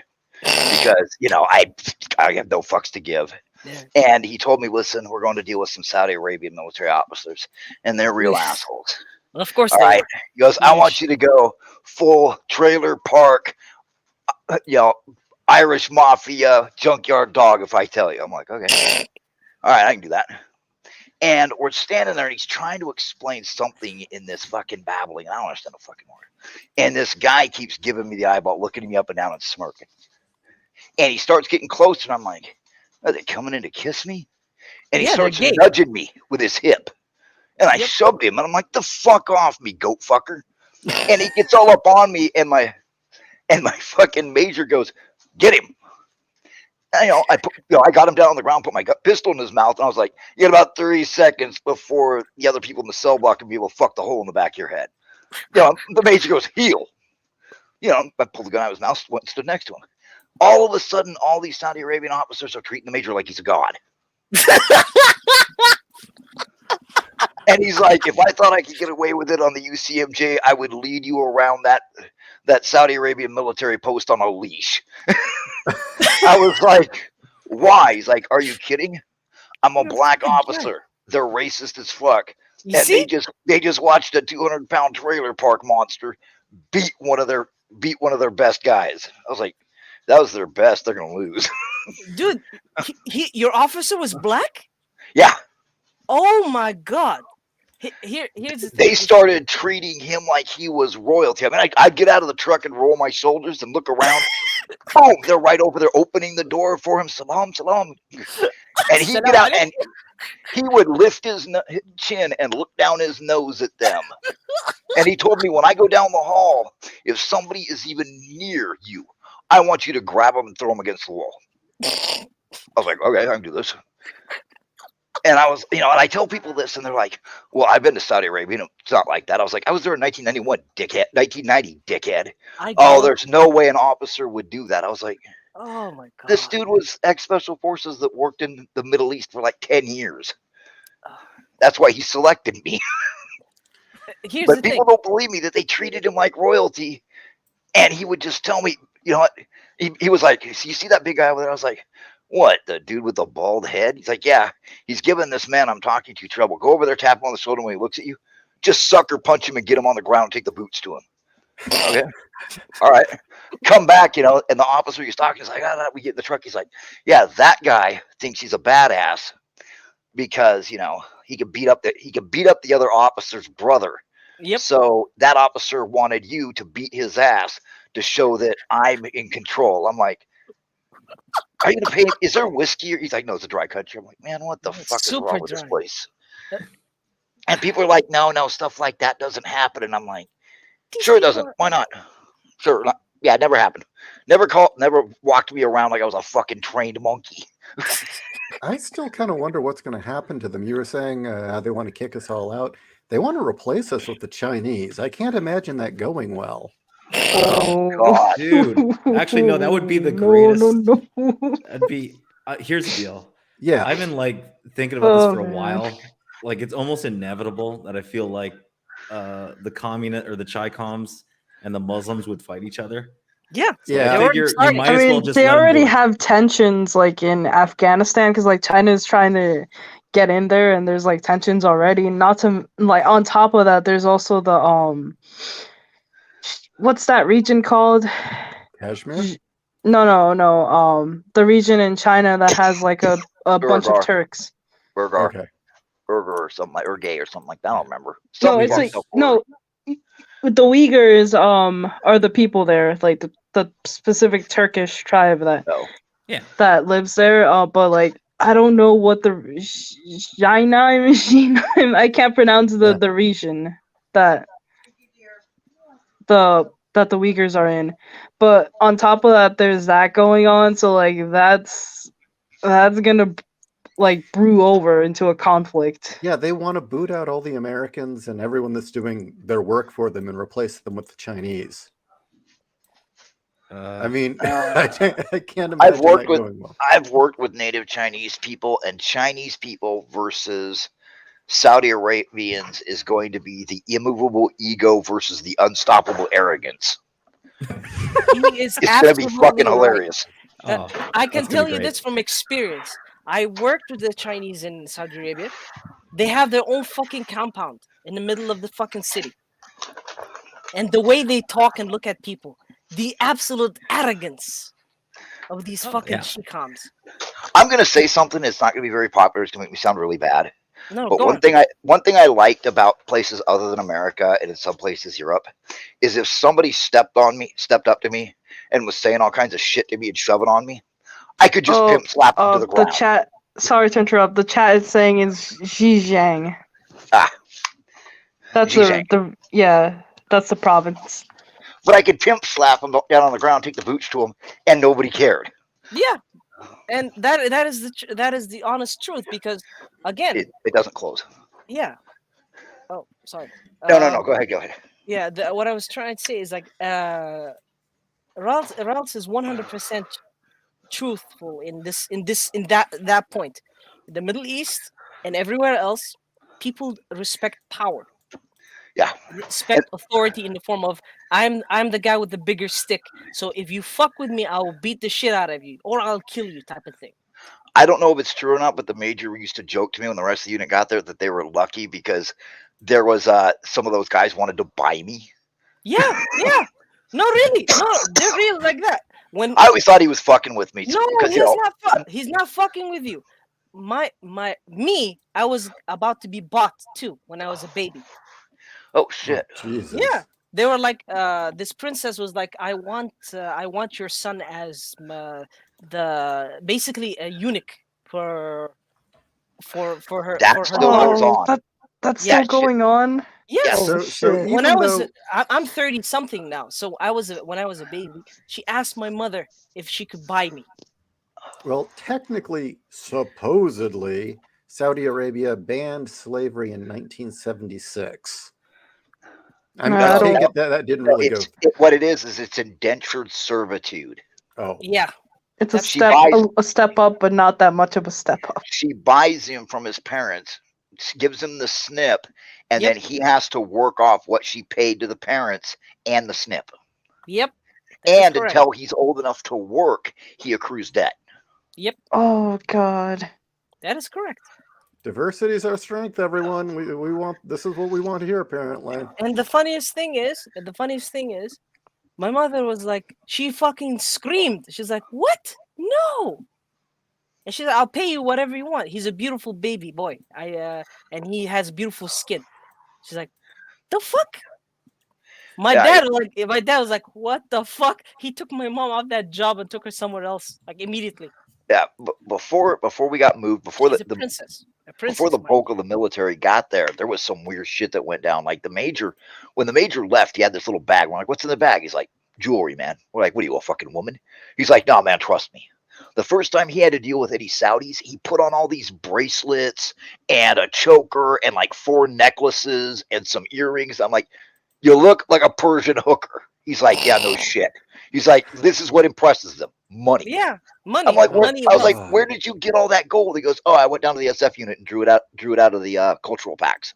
Oh my god. Okay, so then the scene in the Blues Brothers, they're in the restaurant, and John Belushi pulls the napkin over his head and makes himself look like an Arab and turns around to the family and says, "How much for the girl? I want to buy you and your wife. How much for them? I That's pay you true. good." That's true. That's true. They don't do it as much open right now, but it's still going there. One of my troops was this stocky little bitch. Yes, they are. This one chick I had was a stocky little bitch, and she was tough. She was tough, mean, and she chewed tobacco and everything. And we were going to the same gas station to gas up because it was before we really got any fuel in. The fuel trucks hadn't arrived yet, and they didn't have the big fuel blisters yet. So we had to go to this gas station. And this guy made money. He went from, running out to serve people to sitting in the chair and spitting on the ground, and we just walk up and give him fucking 20s. And and it was one day, and this guy comes rushing over, and I notice he's got a lot of jewelry on. I'm like, why does it look like he's a pimp in New York in 1960? And he runs up and he starts babbling at me. I'm like, Major. And he gets out and he's listening. And he goes, yeah, he starts shaking his head. The guy keeps pointing at the short chick who's on the 60. Yep. And I'm like, what? He literally, and then he gets in this nice, I think it was like, it wasn't a Beamer. It was better than that. It was one of those really nice cars. And he's got like armed guards and he drives off. And the major's like, oh my God. We're like, what was that all about? He goes, he wanted to buy her as a guard for his wives. Yes, that is the case. Yes. And we were like, "Are you fucking kidding me? You're yanking our chain because you're the only one that understands Arabic. You're yanking our chain." He's like, Nope. "You have no idea." Bro, Ralph, this everything that your major was saying is true. 100% true. I even have a story that my mother told me about what happened in Riyadh. If you don't mind me saying, cutting in here. Go ahead. I mean, Yeah, you guys are But on. yeah. This one is actually pretty funny because I'm not sure. Maybe Rolston might know this. There was a diplomat, an American diplomat in Riyadh, in Saudi Arabia, Riyadh, and his wife. I think he was the ambassador for the American embassy in the capital. His wife was shopping at a place called Al Shu'la, which is like one of the biggest malls at that time. Very, very high end. And my mother took me there when I was pretty young, like I was about 4 or 5. And the place is like, royal, like really rich place, at that time. It was very, very expensive, high level stuff. This woman was American, obviously, beautiful blonde woman, not wearing the abaya, not wearing the hijab and all that. So she was buying stuff, and she was minding her own business. The religious police saw her and beat her with a stick. yeah, She's an American, the wife of an American diplomat. They beat her with a stick. She was pregnant too. So Oh there my was God. like Oh, they hit her hard enough for her to fall on the ground. Nothing happened to her or the baby, but a bunch of fucking Ralts came walking out of nowhere, running in, beat the shit out of her. yeah. United States Marine Corps came out of fucking nowhere and beat the shit out of them. And my mother was laughing because it was like the most hilarious thing she has ever seen. These 6 foot something American military guys fucking ran out of nowhere and just beat the shit out of these police and this religious police. We had And the they pro- we had the problem with when we first got there because most of these people never seen an American in their lives, Yep, like maybe on TV. yep, And one of the girls, she was tall. She was pretty tough, but she had her sleeves rolled up. And the major was, he was standing on top of the truck. He's standing on top of the hood of the truck, watching everybody. And all of a sudden, these guys start hustling toward her, blowing whistles. yep, Like it's the end of the match. yep. And they see they're heading right for her. The major pulls his pistol and fires like 4 shots in the air and goes running over there. And we're like, what was that about? He's like, that is the police of Vice and Virtue, and they were coming over here to kick her ass Yep, because she'd taken off her helmet, yep, and they could see her hair and her forearms and her biceps. So they were coming over there to beat her ass, and he just whips out his pistol and starts firing into the air. And we gotten all these briefings. Before we left, we got like a 3-hour briefing about how we had to be all culturally sensitive, and they tried to tell us stuff, but we're too busy. I'm so glad the major was there because he knew the deal. of course he knew it. The way you're talking about your major, it seems that he either interacted with Arabs for a very long time, or he might know something. Because I don't know, I don't know the background. He could have been even born there or something. I don't know, but he knows the culture very well. We Because just we just knew he came out of Third SF. That's all we oh knew. shit, fuck. But the thing that he was talking about is actually a real thing. And after that, do you know what happened about those religious police? What they did? They went to What? the prince of the city to complain. They say these infidels beat us in our own country. How dare they break our rules and come to our country and do this? This is haram and all that crap. Do you know what the prince told him? He told him, if you have the balls to do it, please go on ahead. I'm not gonna help you. You can go fuck yourselves. You're feeling froggy. They're right there. You can go fight. You can go for round 2, buddy. Yep, yep. And then what happened? The ambassador was right there with his police, the same military guys who were like that beat them up. He's like, we're not gonna apologize. Why did you hit my wife? See, It's that's what gets me. Is nowadays they apologize for that shit. But Yeah. back in the day, it used to be, you just kick the shit out of them. exactly, and that's what they respect. That's why they respected Trump, but not Obama, because Obama is a bitch slave to them. Like Yeah. literally. And and here's the thing: I'm actually African, so I know what the fuck what they're talking about. They look at me like I'm a lower class a lower. I'm not even a human. I look like either a monkey or a donkey to them. And then people tell me like, oh, oppression and all that shit. This is why I really like listening to Ralts, because he's blunt and he talks about this shit and nobody believes him because he thinks he's fucking making this shit up. But he's actually, what he's saying is 100% true. And oh yeah, by the way, in Saudi Arabia, the racism is so high.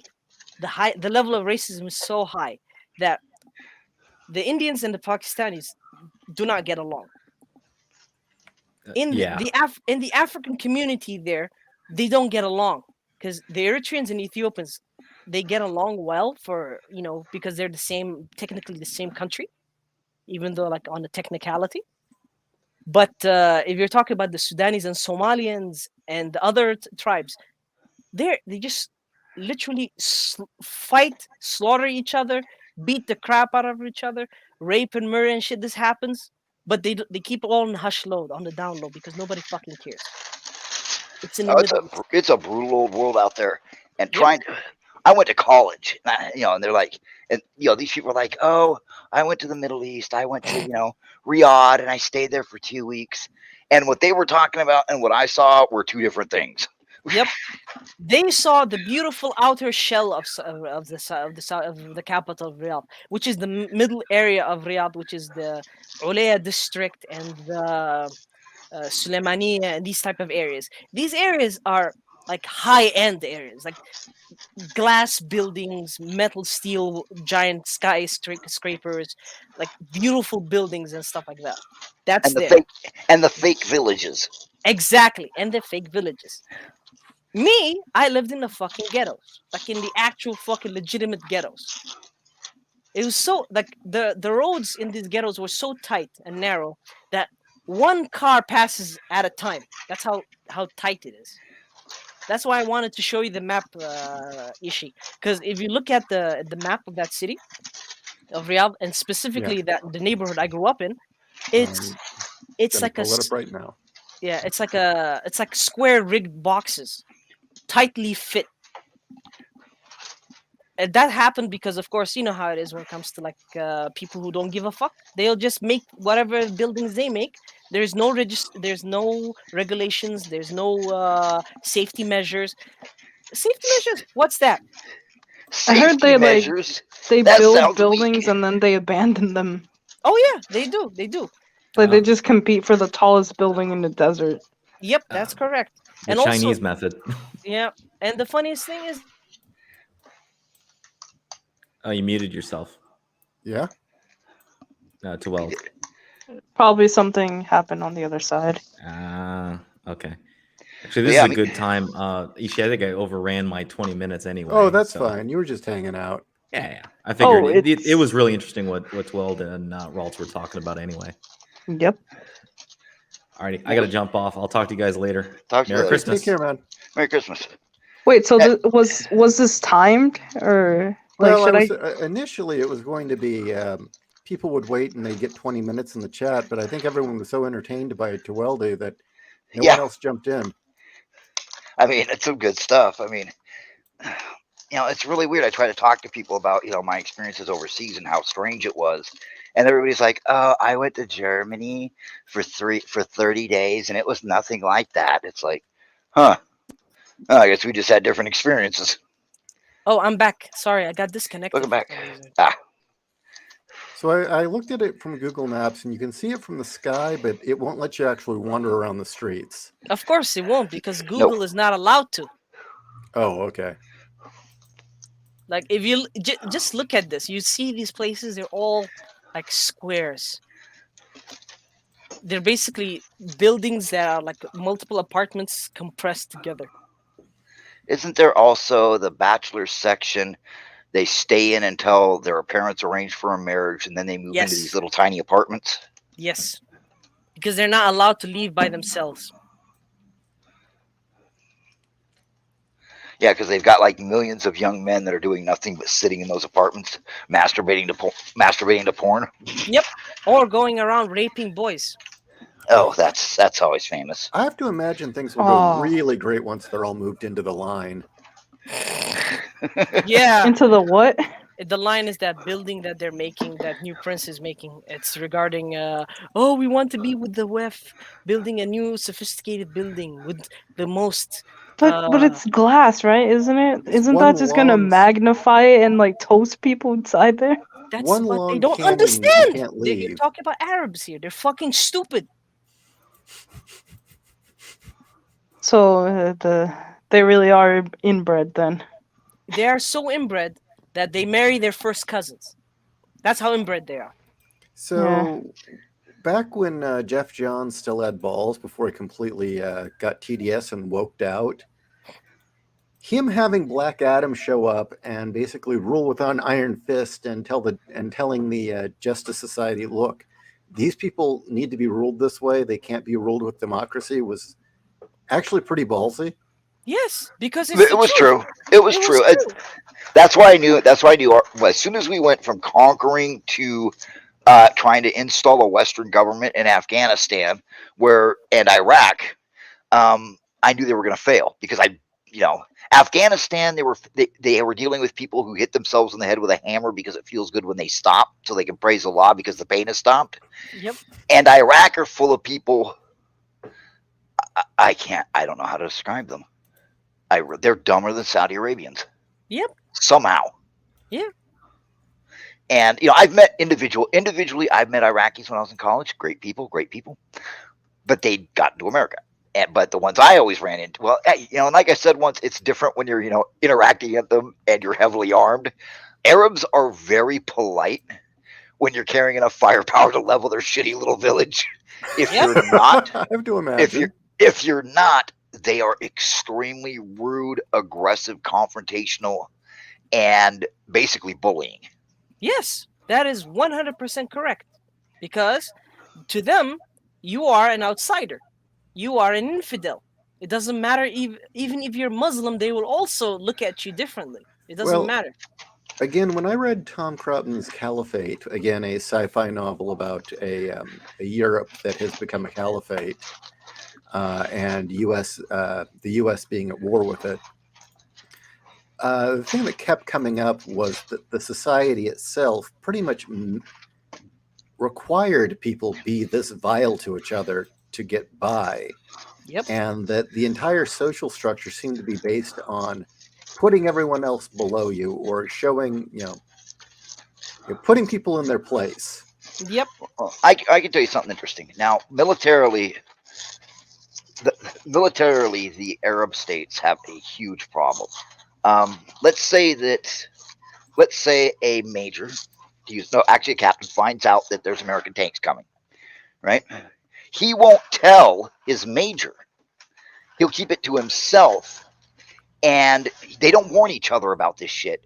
Yep. Because that way they can claim all the credit for the victories, and they can blame it on somebody else if it goes bad. That's They can say, correct. "Oh yeah, that guy actually never told me."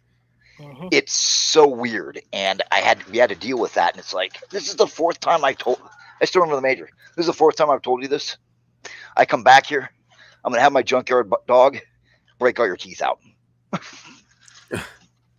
Yeah, and it's the right thing. Here's the thing: it's all through intimidation. The only way you can make them listen is by fucking scaring the shit out of them.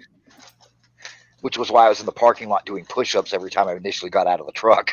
Yep, because they have to see Mr. the good cop, bad cop type scenario. They have to see that.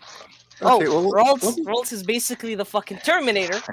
I remember him saying I about, wasn't he's like, that bad. no, I'm sorry, bro. I look at you. I don't even know how you look, but I feel like I can see you as Arnold Schwarzenegger saying, I'll be back. "That's it." That scares the shit out of them. Well, then I've got another theory that I've been rolling around, and Kat and I have talked a lot about this. Hmm.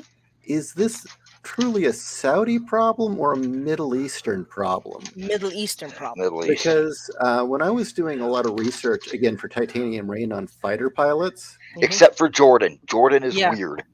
Jordan Okay. is weird because the mixture of Christian, Muslim, and Jewish people, they're all mixed in. So that's why they're different. But And anyways, go on. they adopted British methods and it let them take over everything.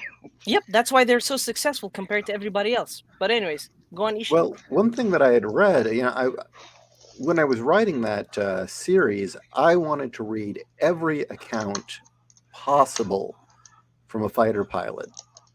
And yeah, the one thing I noticed about a lot of the Arabic nations is a complete lack of control or a lack of communication with who was supposed to be in charge. Yeah, they don't They tell would not anybody. give information back to the tower. The tower was like, well, you might want to know this.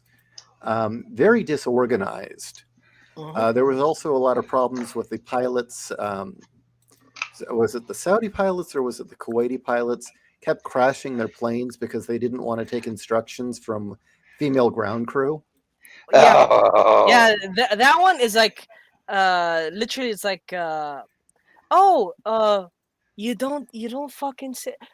It'd be like, oh my god, هذه الحرمة ليش تقول لي كذا? Why is this woman talking to me? Why is she telling me what to do? Fuck this bitch. That type of mentality. Like Yeah. Oh literally. no, how could I hit the ground in my Yeah, jet? yeah. Fuck this bitch. I'm gonna crash because I don't want to listen to this woman telling me shit. If they survive, do you think they'll still have that opinion, Yes, or they just? yes, Oh my yes. god! Here's the thing. Oh They man. are hard-boiled fucking what do you call those? Retards? Misandrists? Oh, okay. No, Yeah. misandrous is the hatred of men. No, not Misogynist. sorry, misogynist. I Misogynist. mean, when people talk about, oh my god, the West is misogynist. No, we're not. No, no, no, no, no, no, no, no, no, no. Saudi Arabia is the epiphany of misogyny. Why? Because I can't go around letting my sisters go to the market or anything by themselves because they will be raped. That's how bad it is.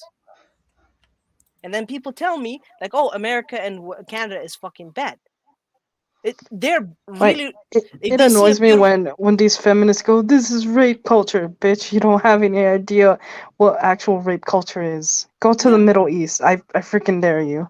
that's the So, thing. They don't want to. They want to be oppressed by them. But anyways, yeah. Ishi, go on. So I was going to say, I don't know if this is strictly an Arab thing, though, if it's more just a cultural wide Middle East thing. And this is, again, why I maintain that I think Greece had a lot more influence on Christianity than anyone wants to admit. And that is probably its saving grace, what makes it different from the other two Abrahamic religions. Just a personal opinion. But reading up, yeah, the Saudi pilots, the pilots in general in the Middle East, were all out for themselves, out for their own personal glory. They would not communicate with people. They would not listen to directions.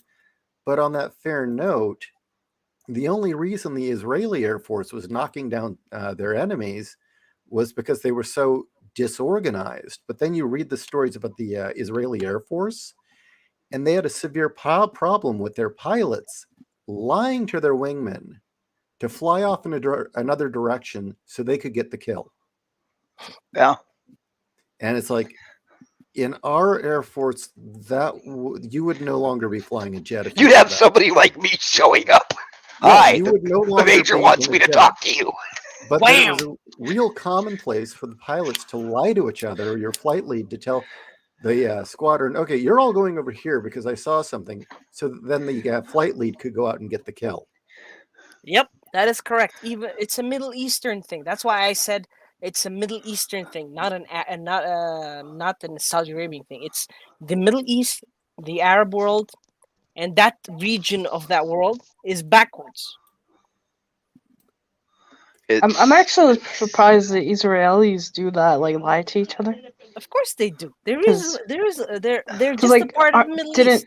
I know, but like aren't like some of the Israelis like Ashkenazi? Like they came from Germany. Have you ever? You know what? No, we're not going to go there. Come on, Ralts. I wanted to Do hear it. it. Yeah.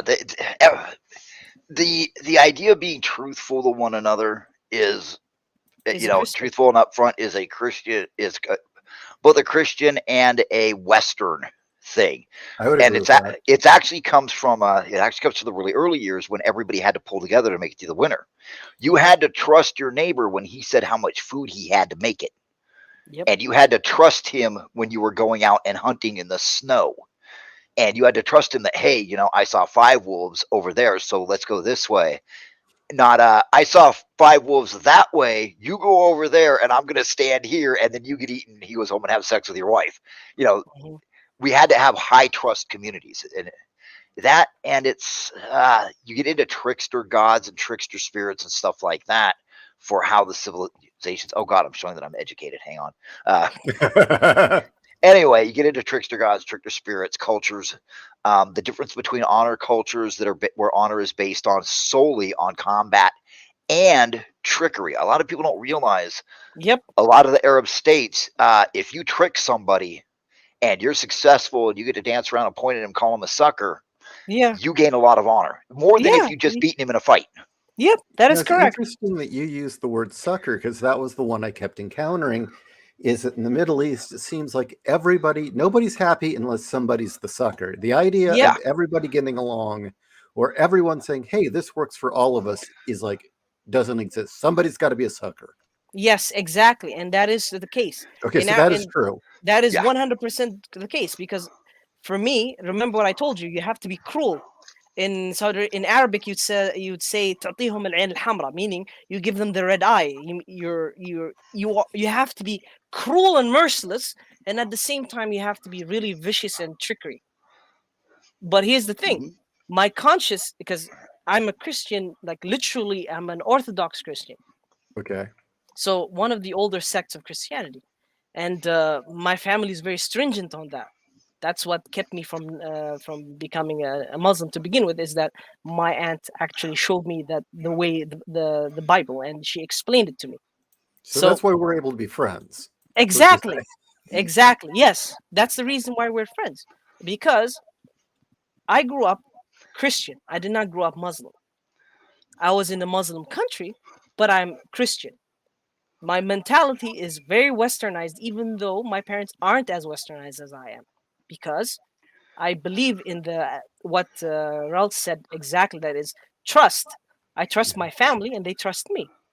I trust my friends that I can trust because they're one of the few friends that I can trust. But now I don't trust everybody else because, like what Ralph said, everybody's out to betray you to gain something, and I learned it the hard way because I trusted a lot of people because of my background, and I saw the consequences of my naive nature, and that's why it hardened me and I became more cruel. But at the same time, I didn't lose the core of my identity as a Christian person, even though nihilism fucked me over a bit, and I heard or remember what I told you. I'm curious about things, so I got into the what is his name? Charles Dickens? No, not Charles Dickens. What's his name? That fucking atheist asshole. I forgot his name. Fuck. The thought forgot lost me. I lost the Jordan thought. Peterson. No. Jordan Peterson is who saved me. Who made me lost in the first place was that British guy, scientist Hitchens? Dawkins. Dawkins. Yeah, Yeah, Dawkins is a bit of an Oh, asshole. because he was an asshole. Charles Christopher Hitchens and Dawkins. I watched both of their information about them, and it made me feel like, because I was a child when I was watching it. I was around maybe 15, maybe 16, and I was like, maybe I am an idiot for believing in God existing. Maybe they're right. I'm not stupid. I want to know about things and I want to learn. So I basically fell into atheism and I became a nihilist. Well, But that's the thing. speaking as an atheist, I think the huge mistake that types like uh, Christopher Hitchens, who was brilliant on many accounts, and Ayn Rand, the big mistake that they both made was the idea that man was a rational creature and that you could rationalize morals, because both of them had this belief that you could not run a society without a firm moral underpinning. Without a firm moral foundation, none of it works. And they thought reason could do that. And for the vast majority of humanity, no, that No, is not no. going to work. I learned it the hard way, man. It doesn't work. The thing is, the atheists always assume that people are logical. In the Middle East, it's not about logic. It's about survival and about who's in charge or I don't who's in. blame I don't blame them for acting the way they do. That is a harsh land, and Yeah, it is a brutal land that will kill you in a second, and then laugh at you that the oasis was 100 yards away. exactly. And that's the case. And that's why the people there are really brutal because bandits, basically, in Arabic they call them قطاع Bedouins. طرق, meaning that they cut the road. Meaning they قطاع طرق means they're bandits. In literal translation, it means cutters of journey. Meaning what they do is like they wait around the paths where people are basically moving goods or moving around, and they would just cut the road and pop in front of them and say, "Your money or your life," in the most literal sense. Oh, and Mhm. that's still happening today. This is not some medieval shit he's Yeah, talking about. no, this is That not. that happened to us. That happened to us. Well, then I got a comment and a question on Yeah, that continued. You were talking about honor-based societies and the various Ralph, you were talking about how Right. various societies form. One thing that I kind of wish would come back was I know that for the longest time, European and British Isles societies, it was your word. Contracts were Hmm. based on your word, not lawyers, not laws, but your word. And if your word wasn't worth shit, you were going to starve. Yeah. yep, that is correct. Yes. I bought a house on my word. Yeah, I I bought a really, house on a handshake, and I I will really pay think you that every needs to month. come back. Yeah. Where like you break your contract, you know that's it. Your life's over. Nobody trusts you. Yeah. Yep. I like when I go to work, like if my parents, like, they sometimes chastise me when I give my word about something, and if I don't commit. So Well, yeah, they really do emphasize, like especially like in a job environment, like when you give your word that you really need to commit. And that's So like the ability to make amends. It's one thing I don't like about progressivism. There's no way to make amends. There's no way to basically get forgiveness. If you promise me something, then you break your word, and you can't help it because something in your life happened. I'll let you make amends. Buy me a beer. It can be as simple as buy me a beer to, well, you're going to come out because you dropped the ball because you went out and got drunk. You're going to come over and help me redo the garage. There's a way to make amends, and I don't like progressivism because there's no way to make amends. they Yeah, Which and say there's that. a, is and there's yeah, a reason for the Ralts, because they come from a perspective that if you break whatever that you have with them, they'll just keep on nagging you with it till they kill you because they're yeah, they commies. they don't believe in forgiveness. They don't No, believe in forgiveness at all because to them forgiveness is an impossibility. If you do it Actually, once, they you're gonna do they it again. associate like saying, like, apologizing with an admission of guilt, Yep. and they're so focused on like winning a- at the expense of everyone, which is kind of ironic because they're always going on about everybody else, like exploiting other people, but really they're just projecting how exploitative they are, and how they use, like, how they use humiliation and shaming tactics to, like, count, like, celebrate somebody falling in the dirt, and just like s- and they you know love to see people fall and suffer. oh, I Yeah, see. of I yeah, course. hate, and I hate it. I hate seeing people fall. I hate seeing people fall and suffer. I hate, Yeah, even if it's the consequences of their own actions. I hate it because it hurts. I've done it. I've fucked up big time, more than once. Yeah, but that's the thing. That's what you're talking about is your conscience or your empathy as a human being. you see other people feel like you feel sorry for them because you associate the same pain that they feel with the same pain you felt. Yeah. But in the Middle East, where where I grew up, there's nothing. Like, here's the thing. I'm not sure if you know this. If you help an old lady walk somewhere with some of the stuff that she has, or she's trying to lift something, and you help her, the first thing people would say is, "What did you get from it? Yeah. Why did he do it? What's the benefit for it? What So did she that give is you money?" universally a Middle Eastern thing, then. Yeah, it's a Middle Eastern thing when it comes to the people there, and it's a mixture of the culture and the religion combined. That's why it's like that. Because in So then the whole concept of not just Christian but Western, because let's face it, isn't just Christian, but the Western notion of charity. that's a Christian notion. It's not Well, just a yeah, Western. it came from Christianity, Mhm. but it kind of permeated the West for a time. That's a It, sucker's thing now. That's people you take advantage of. yes, exactly. For example, here Wait, in could you repeat that, Ishi? Because like it kind of like phased out. The Christian and also Western concept of charity. Oh, like charity for your fellow man, basically. Yeah, with the idea have that you're not going to get anything in return. It's just You're your doing it because it's the right thing to do, or you feel right. that it's appropriate. That does wait, not exist in the Middle East. wait. So what is it that the Muslims are always bragging about? Like the Yeah, charity thing, the it's called charity zakat. tax. It's called zakat. Zakat is a religious thing. It's more that it's basically forced charity. It's Ah, basically extortion. Yes, exactly. It's extortion. That's what it is. It's not that people doing it out of the goodness of their heart. They're doing it because the religion says so. That's one. Second of all, it's also a way of going to heaven. ah. Yeah, because it's like, oh, if I do charity and I do the Hajj, I'm guaranteed heaven. The world is a strange place.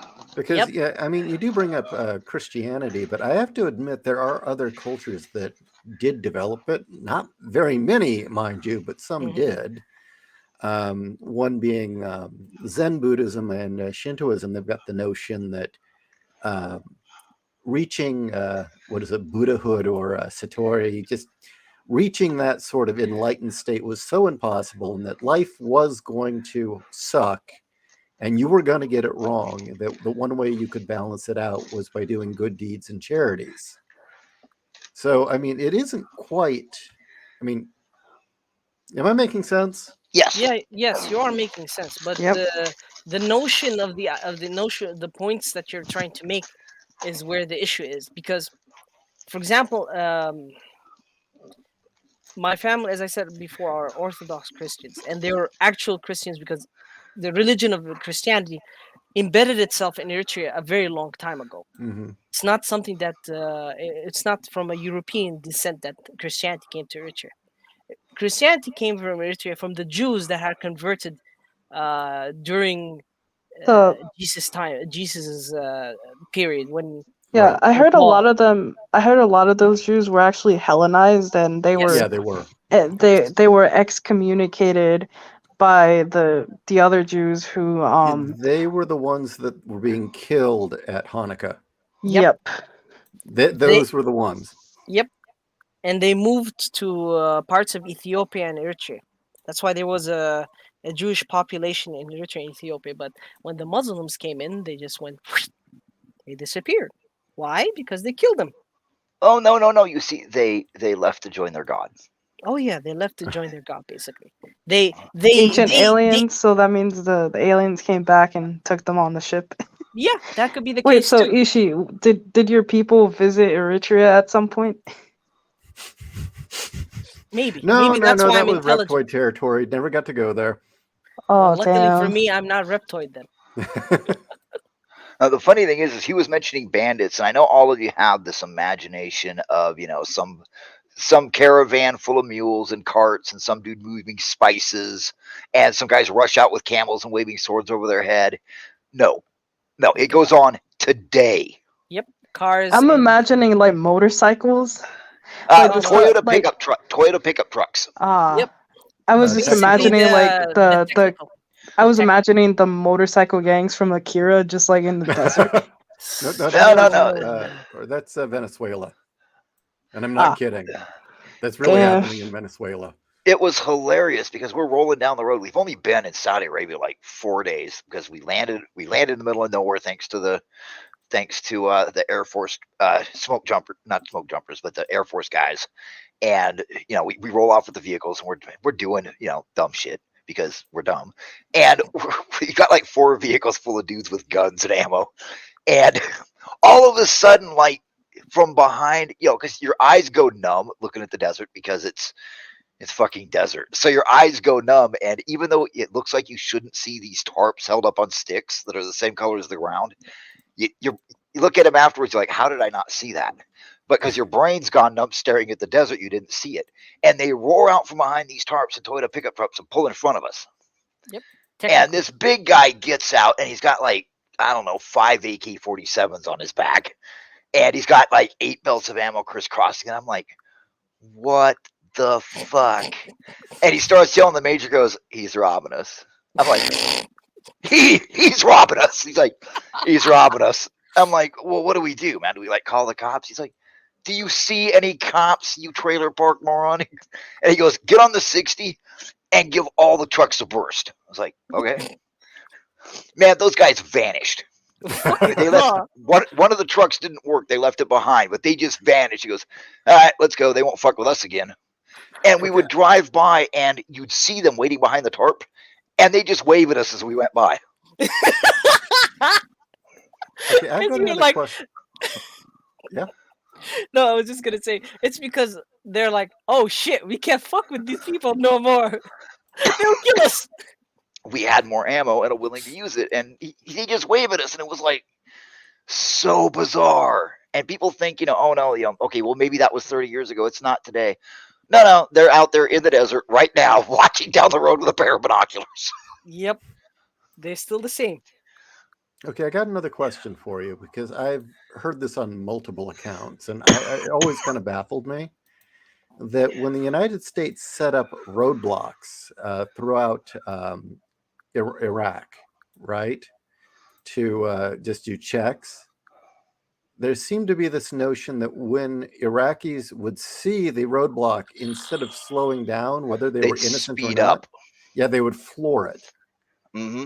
That's forcing why a confrontation. Why? Why? They don't think you'll do it. Yeah, they don't think you'll shoot them. Seriously? Yes. Yep. Yeah. They don't think you'll do it because you're not as brave, as tough, as smart, as clever as they are. Yep. And then you shoot, and they're like, "Oh my god, you actually!" Oh my god! Oh my god!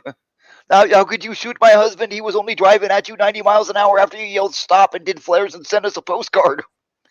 Well, yes, because he was a line charging. Of tracers over it. Yeah, they'll keep right on coming, and then you blast them, and it's your. That's what got me. That's what pissed me off so bad. Is it's their fault. They should have let him drive through. Yeah, last time we did that was in Beirut in 1983. It didn't go too well. Was that the bomb that went off? Yep. Fuck. And Damn, I'm just imagining an Iraqi just like crashing into a wall, kind of like the that what's that Looney Tunes thing that just chases the ostrich? Yeah, like Roadrunner. The coyote. Yeah. Yeah, the coyote like crashing into the wall because the ostrich would paint a mural of the road. Yeah, turn into flat pancakes, that's for sure. So pretty much what it comes down to is the Western mind has absolutely no fucking clue what the Middle Eastern mind is. No, yes, exactly. That's what I keep telling people. They don't understand. Sorry, I didn't mean to cut you off. We might have a chance of actually coming to an understanding with the Iranians, but the idea of the rest of the Middle East is a fucking joke. It's impossible. I mean, what about the Kurds? Because I know they're not Arabs either. Yeah, but they're communists. Okay, you want to know about the Kurds? This sums up the Kurds. After the war in 1991, 17 Kurds were killed, and they had the gall to complain because when we airdropped food to them, they stood underneath the pallets to catch them. Oh god. Oh my. I'm sorry. Whoops. What? No. That's not a whoops. That's like fucking. What do you call it? Fuck! I forgot the name. Eek! Uh, it's survival of Oh, the fittest, man. or Darwin Darwin Award. Awards. the Darwin Awards, right there. It's like, oh, more off the gene pool, right there. Bye bye. Yeah, Bye, stupid. it's been long my opinion Oh, that look, man. either we're going to conquer the Middle East and essentially rule it like an iron fist, or we don't fuck it around there at all. Because look, we're not going to civilize them. They It's more never trouble will. than it's worth. Yes. Well, Just like Afghanistan was more trouble than it's worth. they've been like this for thousands of years, and the idea that a 200-year-old nation's going to come in and teach them Western ideals is a fucking joke. Exactly. The thing is, they weren't really teaching them, like, for Afghanistan, I don't think they were even teaching them Western ideals, because the thing is, they were just focusing on democracy and freedom, but No, they weren't. like, I don't, That- like, from what I understood, like, from what I heard, is they were just focusing on democracy, freedom, but, like, no understanding of, like, what really goes into actually upholding that. So if you just teach them two concepts with no foundation at all to how it gets to that point, it's just not going to work. And anyway, like, they don't want that either way. The So, memory I have from but Waltz, what could you explain, like, what they were actually teaching them? Because, like, I know it's probably completely different from what I heard. What they were teaching them, and I've heard this from people who were there. I've heard this from people who live there now, because, the Taliban allows some people to get on the internet, and the big thing they were teaching them is all the stuff you would get at liberal Berkeley. They were trying to teach people in Afghanistan as if they were Oh, hippie Berkeley students. And then outside, so everybody learned that all you had to do was keep the grift running for a year, and you'd get all new people in there, and you could start the grift all over again. Yep. They basically were so saying, like, basically oh, nothing. no, basically what they were saying is like, oh, dumb white people, let's trick them Yeah. into getting money from them. That's it. Yes. And then they were, and see, part of the problem was is they felt that they were turning their daughters gay and their sons into homosexuals. And basically, these are not a people you should try pushing LGBT on at all whatsoever. Of course not. That was one of the big reasons why when the Taliban came rolling in, everybody was supporting them, because these universities were taking, oh, I don't understand how my student who I taught to be a lesbian and spout all this communist Marxism, patriarch propaganda went home and her father beat her to death with a rock. Now, she shouldn't have been beaten. I don't believe she should have been beaten, but I also believe they should have known better than to try to teach people. They try to bring up a 12th century civilization into the 21st century Too in fast. 20 years. In 20 years, and you can't do it. You can't. You need to give them time. You have to give them time. And the thing is, even if you do give them time, it won't go through. Well, I will repeat, it's always been my opinion that the United States needs to shut up and put up. Either we're not going to fuck around there, we're just going to secure the oil and tell everyone to go to hell, or we're going to be Rome. Because this whole idea of, we're going to teach them democracy and have elections. No. Either we're going to be Rome and rule with an iron fist, or we're just going to take the oil and say, fuck off. You can't. I think the problem is, like, because of the like the universities and all that other stuff that we got, like, we're kind of in denial about yeah. shit. Like, we just don't want to accept that we're an empire, because we're so much better than the British. And I mean, to be fair, I think we are better than the British, but, like, it's still an empire. No, you're wrong. No, because we would have Right. taken Iraq and Afghanistan and Saudi Arabia and Exactly. Korea and Japan as states. Yep. Yeah, that's true. Therefore, like, what you're saying, Alois, is but wrong. I think, because, no, like, it's I think in a sense that empirically, like, as an empire, we're not better than the British in that sense, but we have regards for, like, other people, and that's why we hold back on, like, going all the way like the British did. And we're kind of in this phase where we don't want to accept that we're an empire. So, again, like, we Alois, can't you're make wrong. You're wrong. Like, I know, We but like we can't make up our minds on what the hell we want to be. we need to withdraw and let people. We need to withdraw and let people pursue. We Yeah, need them to fully have life. commit. No, we need to have. We need to let everybody determine for themselves what life, liberty, and the pursuit of happiness means. We Yep. need I to quit agree. Yeah, pushing that's what I mean. That's what I mean. Western values on Like everybody, and we need to let everybody else deal with their own shit and pay attention to ours because we have bridges that haven't been maintained since the Right. 1950s. Yep. yeah, that's what One I is meant though. Like we need to fully commit to one or the other if we really are serious about letting people, be on their own and fulfill their own destiny. Then we need to get back to ourselves, like focus on ourselves and just let everybody else be. Yeah, well the that's one why that America But make we're America only great paying again, lip and I service told you. to that concept and going out. It's only that's only done as lip service, and so we send people out to mess with other people's shit. So we're well not really what I was fully going to say, committing. what stood out to me was after the first democratic election in Afghanistan that we Oh we put Jesus! forth was Fuck. the fact that the winners were like, okay, so we get to kill the losers, right? Yeah, yeah, yeah. That was great. You So see we what get to I kill the mean? losers and all their supporters. No. You see what I mean? This is But why I'm telling you this shit will not work with them. They're that backwards. It's like you're talking to people who can't perceive who can't perceive the notion that there's more to reality than than the physical world. Well, they also needed not 20 years isn't long enough to undo, or they wanted to make all these changes and make Afghanistan and Iraq into California in 20 years, and you can't do It's it. impossible. It needs at least 100 years. well, I give it 500. Even Yeah, Turkey couldn't manage it for how long? 60 years maybe. Yeah, even 60 they years or couldn't something like manage that. it. And the moment the do it or die was lifted, they went right back to being the same savages. Yep. And there's a reason for that. It's because they do not like change. They're very conservative in that aspect because they like the way that things are. They like their women to be their slaves, and they like the idea of doing the existence the way they have it at the moment. They don't want to change. When you're on top, it's good. Yes, exactly. Generally, now feel free to call me on my bullshit here, but at this point in our history, where my feeling is be involved in the world, yes, but frankly, I'd like to see Fortress America. Let's take care of our own. Let's become self sufficient. I don't want to fight another goddamn war for Europe. I don't want to fight another goddamn war for the Middle East.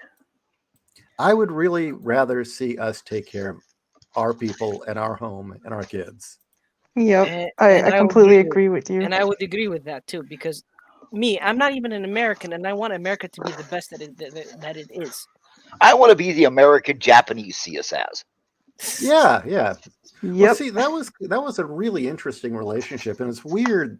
Maybe it's not weird that we have political factions that keep trying to fuck that up. Have you noticed that? Yeah. That we Yep. have got a relationship with them that's very special.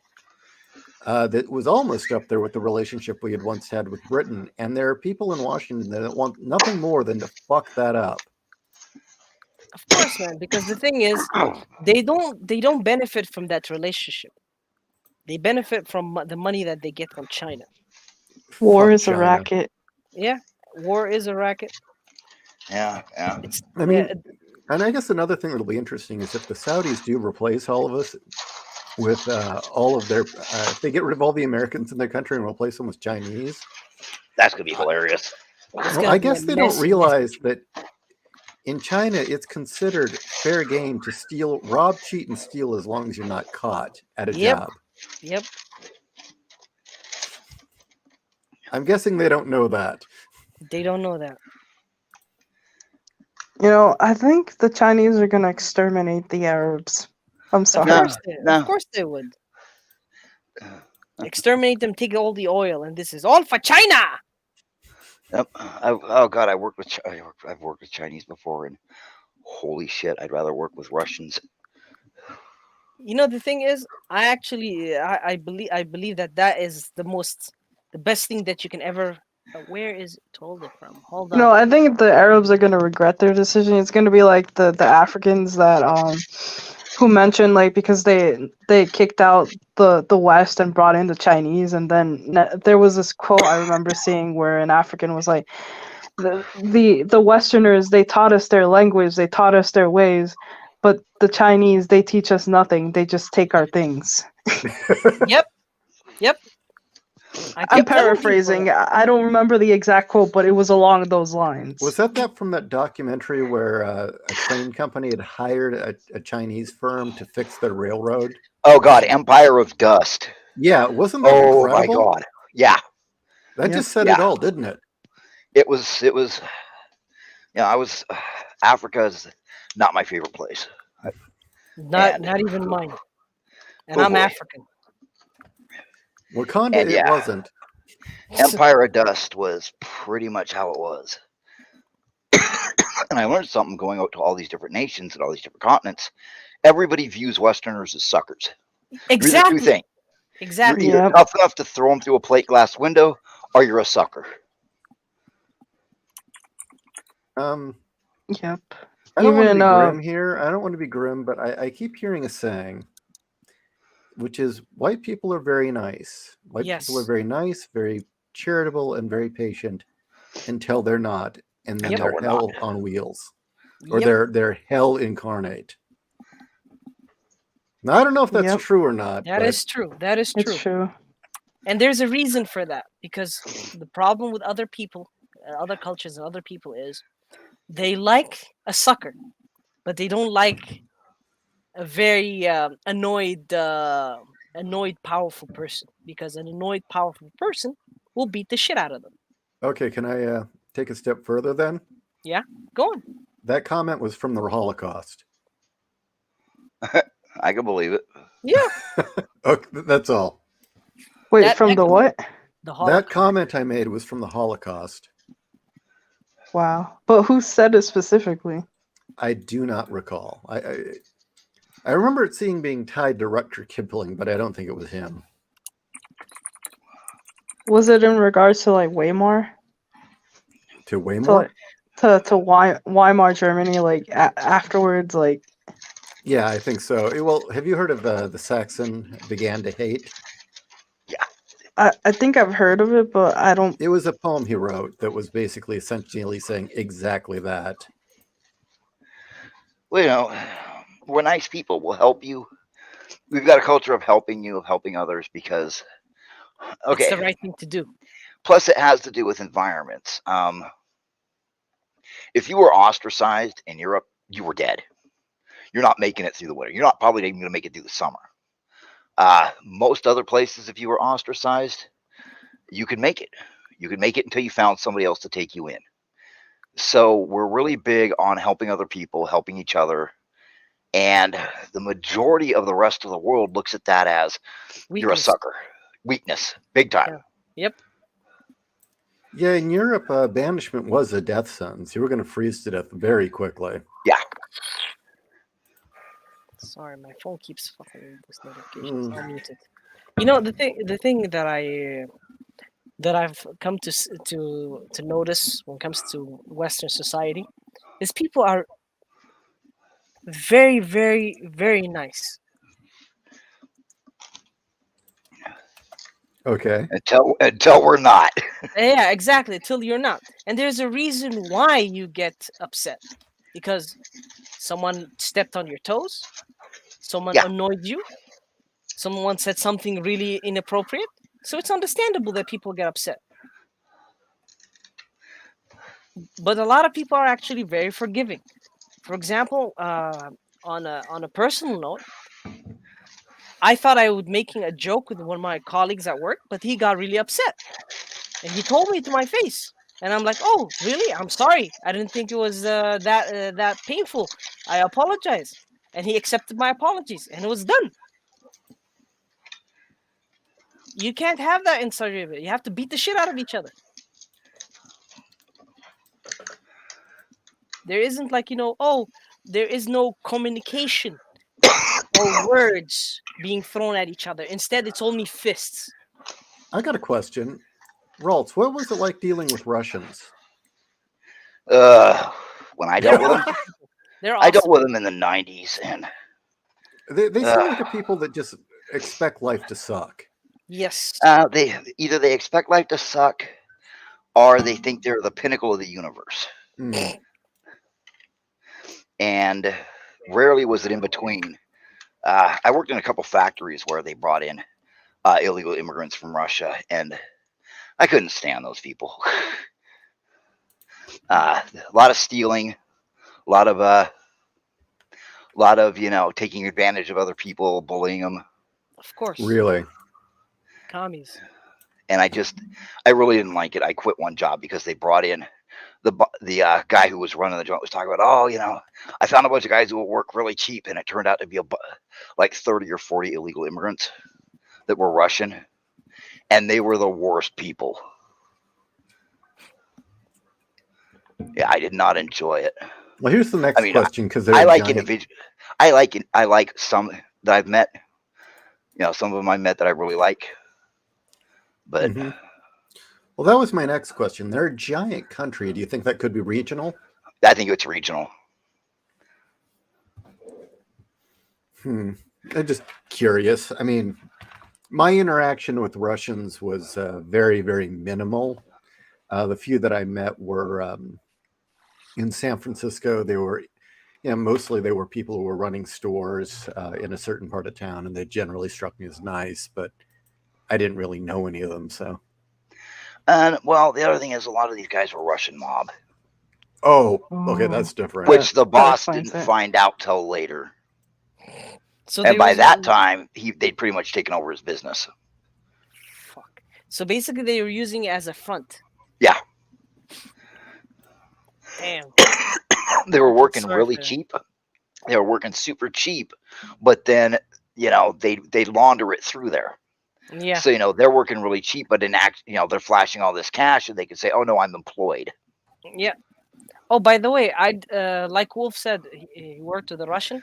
I had a Russian friend, and he was a very, very anti-communist Russian, That which was is the funny. comment I got from every Russian I ever met, like all the cab drivers and shit. Yeah. Fuck communism. Yeah, that was Yeah, exactly what they said. Yeah. I literally, my friend was like, he's like, what the fuck is going on with Canada? I thought this was fucking like America. Why are they fucking commies? It's like, what the It's fuck? turning into a Chinese colony. Yep. Yeah, they are. Yep. And I'm kind of worried that's gonna happen here. I mean, there's already secret agents um like kidnapping people from China that had fled here to the U.S. Yeah. oh Well, yeah. maybe I'm being overly optimistic, but I could see that happening in the blue states. I just can't see the red states, or at least my experience living in Arizona is giving me a whole new perspective on life. I can't imagine these people taking that sitting down. That win or lose, they would not just take It's it. just at least in New York, I think like the Oh, yeah. Chinese own like a lot of buildings and shit like that, and I don't know how much they own in here in New Jersey, but I I don't know, man. I really want to get out of my state. What do you think, I have Rolf? something I want to ask you guys because Yeah. you guys Okay. are more American. You're American, so I can at least ask you. You might tell me an honest question, an honest answer.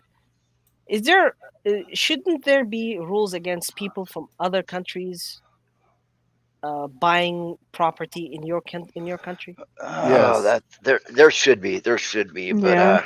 Like if you're not naturalized American or you're not a citizen of the United States, you shouldn't buy something there. The thing is, That's my thing. it's not really a citizen buying a lot of these property. It's more like a company. Like these companies get permission to do business in the U.S. and then they just start buying up yes, land and things like that. Yeah, but in a way, that's the thing. I And think like there are laws. through the arrival of these companies, people get visas from those other countries, and then they themselves start buying. Eventually, getting I don't know, like a visa, then a green card, and become citizen eventually, and they start buying up properties as well. But they're still in league with their former nation. Exactly my point. That's what I'm saying. But Well, so he was saying something, Ralts. There are Well, royalties. Rot. for foreigners, it is a little harder than normal uh, to buy real estate. But funny thing is, it's simpler to buy real estate in the U.S. than it is in a lot of these people's countries. And on one hand, you have okay, I came over to America. I brought with me all of my stolen Nazi gold and all of my all of my emeralds from my diamond mine. So I'm going to buy this house to live in. We want to encourage that. Of course, But because that then that helps the country.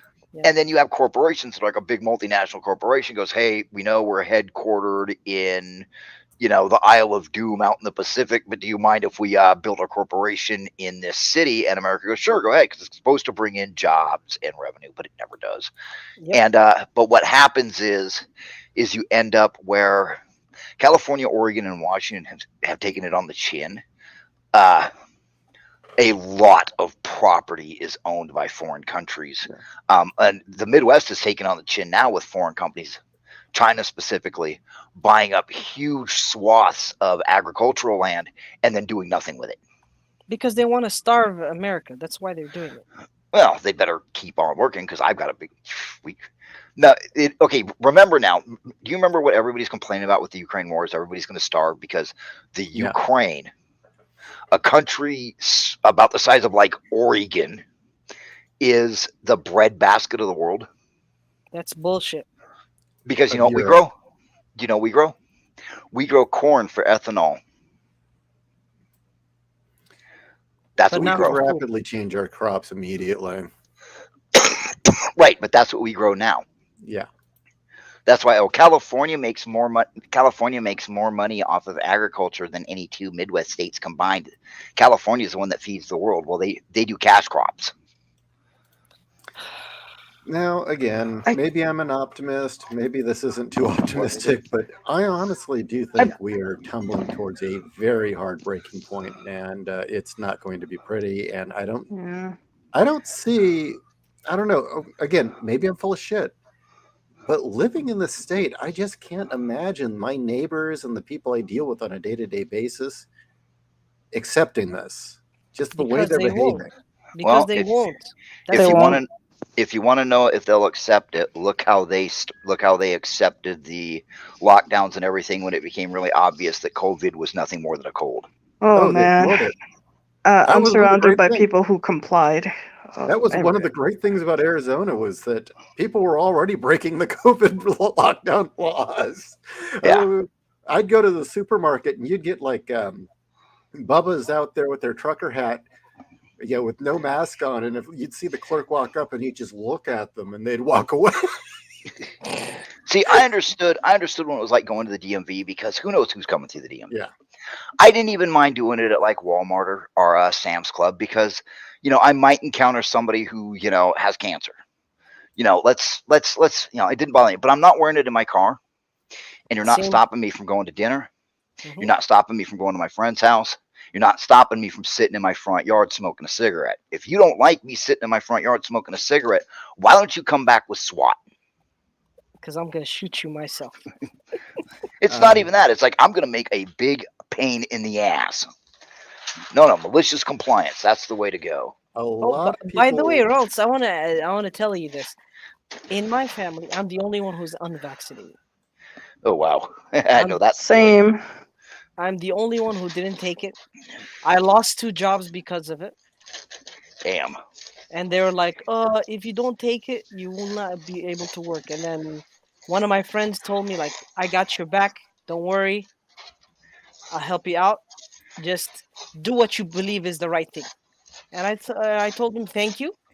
I'm not gonna take the vaccine." And I told the I used to work for a bank when I got here in Canada. I got like multiple jobs that were really good, but I left them because they're all fucking assholes, or they're they're commies with emotional fees and all that Oh shit. God. Like seriously, I there was this place that is like for helping immigrants and all, and I thought I was doing a good thing by helping people who are immigrated there to But you don't have blood clots running off your arms in your body. Yes, exactly. That's why I'm alive. But uh, I thought I was helping. I was doing the right thing because I know how to speak English and Arabic. I can translate, and I can speak my mother language, which is Tigrinya, and I could talk to people and help them. And do you know what they did? They told me because I didn't share my feelings and did not talk about me and that I only worked, that I'm not a good fit, and they fired me. Wow. It's And none of their goddamn business. I'm like, okay. So because I don't do the clay, playing with clay and sharing emotions and shit like that, I'm not a fit. Okay, bye-bye. I left. And after that, I got a job at a customer service, but it was a pain for me because all I could hear is old people dying, and it just killed my soul. And I had to leave, so I left. Oh, And oh, 12D. Speaking of which, like, d- did any of that have to do with like what's going on in Canada now, where they're pushing euthanasia as a cure-all for everything? uh, no, no, no. The what I'm talking about when it comes to listening to people talking that they're dying, it's more that here's a fucked up thing. I used to work for Publishers Clearinghouse.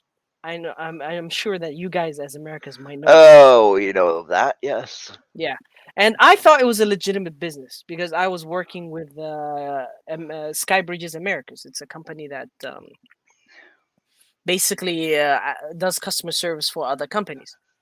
But I was working for them, and I was a customer service agent for Publishers Clearinghouse. And whenever I hear the people, I actually talked with multiple different types of people, and it was so interesting. I really love talking with Americans because I would talk to people who are from the South, people from Los Angeles, from San Francisco, from like all over the place. It was a blast to talk with people. And then I even talked to actual KKK members, and they were even fun to talk to, which is funny because they were like, we don't like African stuff and plants like that. I'm like, it's okay. You can return it. It's no big deal. And she's like, you're very nice. Like, well, you're a customer, and I am a customer service representative. It's my job to be nice. And she laughed, but that's the thing. It's like people are people. You don't, even if they're weird, even if they're strange, they're people. You have to talk to them. Then you can understand. And I understood this because I watched about what Dr. Jordan Peterson was talking about, which is people are strange, unique. They're like penguins, like ostriches. They're very strange. You need to talk to them, and you can understand because not everybody's the same. So So, what are your thoughts on Peterson's take on the? I he's think. wrong. That thing, he's wrong. I know what you're gonna say about the internet and everything. He's wrong. Yeah, I I feel bad for him because like, he's a damn it, boomer. he's recovering from the whole being out of that suspended animation state where they put like he was in a coma for some time, Yeah, and so he's still recovering, and then being connected to the internet and all that shit all over again, where they're just going at him. They cannot let this man live in peace, and I think that's why he's lashing out. I understand, and I know that, but that's why I believe that he's wrong on that point, 100%. Yeah. Regardless of whatever he says, he's wrong on that because I believe that But the to internet give should be. context to anybody that doesn't know, it's regarding online anonymity. Your online anonymity is one of the most important things you have. To quote Yeah. the Incredibles, do not let anybody take it away from you, or they will kill you and your family. That is Yep. correct. That's why I believe that the anonymity of the internet is one of the best things that we ever had. So, Speaking of which, have you guys seen the what Trump the Trump announcement regarding that? Like, right. No, I don't pay attention to politicians. I don't uh, blame you, man. It seems now I yeah, have the idea of how I really Ronson hope behaves. That's like if cool. he does run again, like he really does go through with the whole pushing for the Internet Bill of Rights and things like that. That would be great Happen. because then people like Ishi can do whatever they want, and people can stop fucking with their with the algorithm. Yeah. But Uh, anyways, the, oh, the point I wanted to make Ishi is that I wanted to make about this is, I was talking to people who were their hopes and dreams were in Publishers Clearinghouse to win, because they're either they have cancer, or they're dying, or they're alone, and they're all old people. And it's so miserable that it just broke me. It broke me so much. I couldn't handle it anymore, so I left. Is And she check chat? check oh, chat. Okay. Yeah, private chat. Yeah, old people and Publishers Clearinghouse. It's like, no, don't put your life and hopes in there. Don't buy 9,000 magazine subscriptions. Save that money and like buy some food. exactly.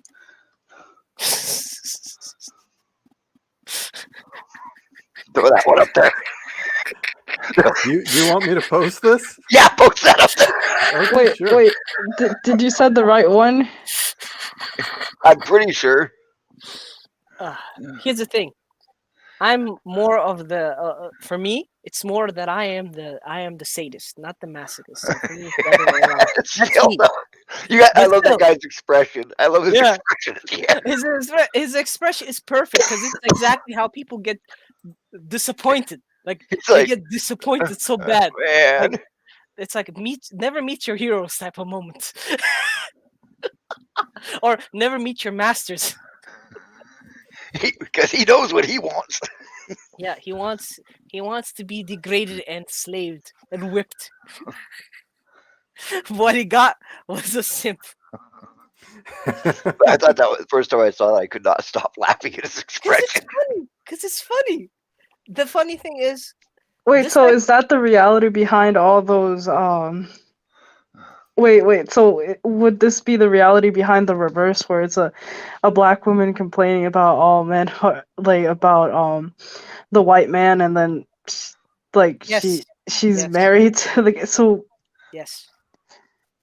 oh my god. You know, the funny thing is, I've noticed about when it comes to women, black women and white women, all in general. All these women want is a good dicking and a slap in the face. That's all they want. Like seriously, I've noticed it. What's There's that guy some real from truth the to actor that. from James Bond? What was his quote again? Oh, Sean Connery? Sean Connery. Yeah. Oh man, Sometimes that you just gotta slap the badass. bitch. That fucking Chad. Ah, such a Chad. Like, listen, babe. Papa! Listen, babe. Go to the kitchen, make me my sandwich. Or else. When it comes to feelings, I follow Kronar, who's in the second link. That's how I feel about feelings. Okay, The let thing me. that's why whatever, like, how do you bear this cloak of burning shame? I feel no shame. I feel so. I'm sorry. Throw that one up for the audience. There's how you deal with your feelings, baby. Exactly. You I love that guy. Rolls, you are my older brother that I had never met before. I'm serious, man. I every time I talk to people, they're like, "But your feelings, you hurt people." I'm like, fuck them feelings.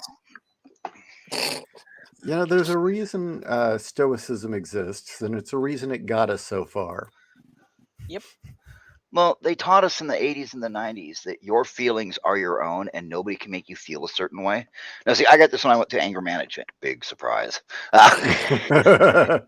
And it was like, oh, nobody can make you feel a certain way. You allow people to make you feel that way. You get mad. They don't make you mad. Excuse me. And they taught us this all through the late 80s and all through the 90s. Of course, I did have a lot of fun because I was standing out there smoking a cigarette. And she's like, well, I hope you learned a good lesson. I was like, no, I couldn't really pay attention because of how fat you are. Your third chin keeps jiggling around. And she goes, wow. I'd throw myself off a building. She left crying and I yelled, remember, nobody can make you feel any way. You do it to yourself. Damn. They made me go to a different class. Chad. The burn. Well, it was the whole nobody can make you feel a certain way. It's like, That's the bullshit. hell they can't. That's And I bull. love this because the exact same people that were bullying everybody with, oh, no, they can't make you feel a certain way, you feel that way because of yourself, are now the people going, you are responsible for my feelings 24/7. No, no. I'll be like, you know your feelings? Stuff them where the sun doesn't shine and jump off a cliff while you're at it. And they mistake, and these people always mistake the same mistake. They mistake courtesy With respect. for weakness, and for Ah, common courtesy is due to them because, well, they say so. Well, I think a lesson I learned that I've held close to me for a very long time that I've lived by is that there is a massive difference between nice people and good people. Oh yeah, I'm a terrible Yeah. person. I'm not a shitty person. There's a difference. It's a big difference. There's some truth to that. here's the thing, Ralt. For me, it's like I try to be as good as I can with people because the fact of the matter is they don't know me and I don't know them. So I try my best to be what is like acceptable. But at the same time, should they be assholeish to me, I will be 10 times as assholeish to them. Simple Believe as it or that. not, I'll be the first person to pull over by the side of the road to help you fix your tire, or see what's Simple. going on if you're stopped by the side of the road. Yeah, that's normal because that's how you're supposed to be with people. For example, remember what I said earlier that if you help a person in the street, they think that you want something from them. Yeah. And Yeah. the thing for me, I actually helped a couple of people not because of I wanted anything for them. It's just because a part of me in my head tells me, you have the power to help this person. You can do it. Just do it. And then I would go and ask the person. I would not just take it and and try to help them forcefully. I would ask them politely, "Hello there, sir, ma'am, or whoever it is that I'm talking to. Do you want me to help you out? Because you seem troubled. Is it okay if I help lend you a hand?" And most, if not all the time, the people would smile and would say, "Thank you, good sir, for helping me out. And yes, please help me." And that's it. Simple as that. I don't get anything out of it because at the end of the end of the day, I'm doing it so that my conscience is clear. Therefore, I did the right thing because it's the right thing to do. Not because someone's pointing a gun at me or nothing because I want to go to heaven. No, it's just because it's the right thing to do. And that's how I feel about doing these things. So when it comes to that customer service job, eventually my soul started dying, and I was like, okay, I can't take this no more. Too many old people that are dying, and I'm talking to, and it's hurting my soul. So I can't deal with this. So I left. You know, I'm kind of ashamed to admit that, living in a city, like I tend to be high strung, and I'm just recalling this time when my mom's car died and I kept shooing the homeless guy from helping us because like I wasn't sure what he was gonna do, but in No, the it's just end being safe. No, you're just being safe because it's I understandable. know, but like He's a my mom was so trusting of the guy, and like I was just high strung at that point in time because it was nighttime too.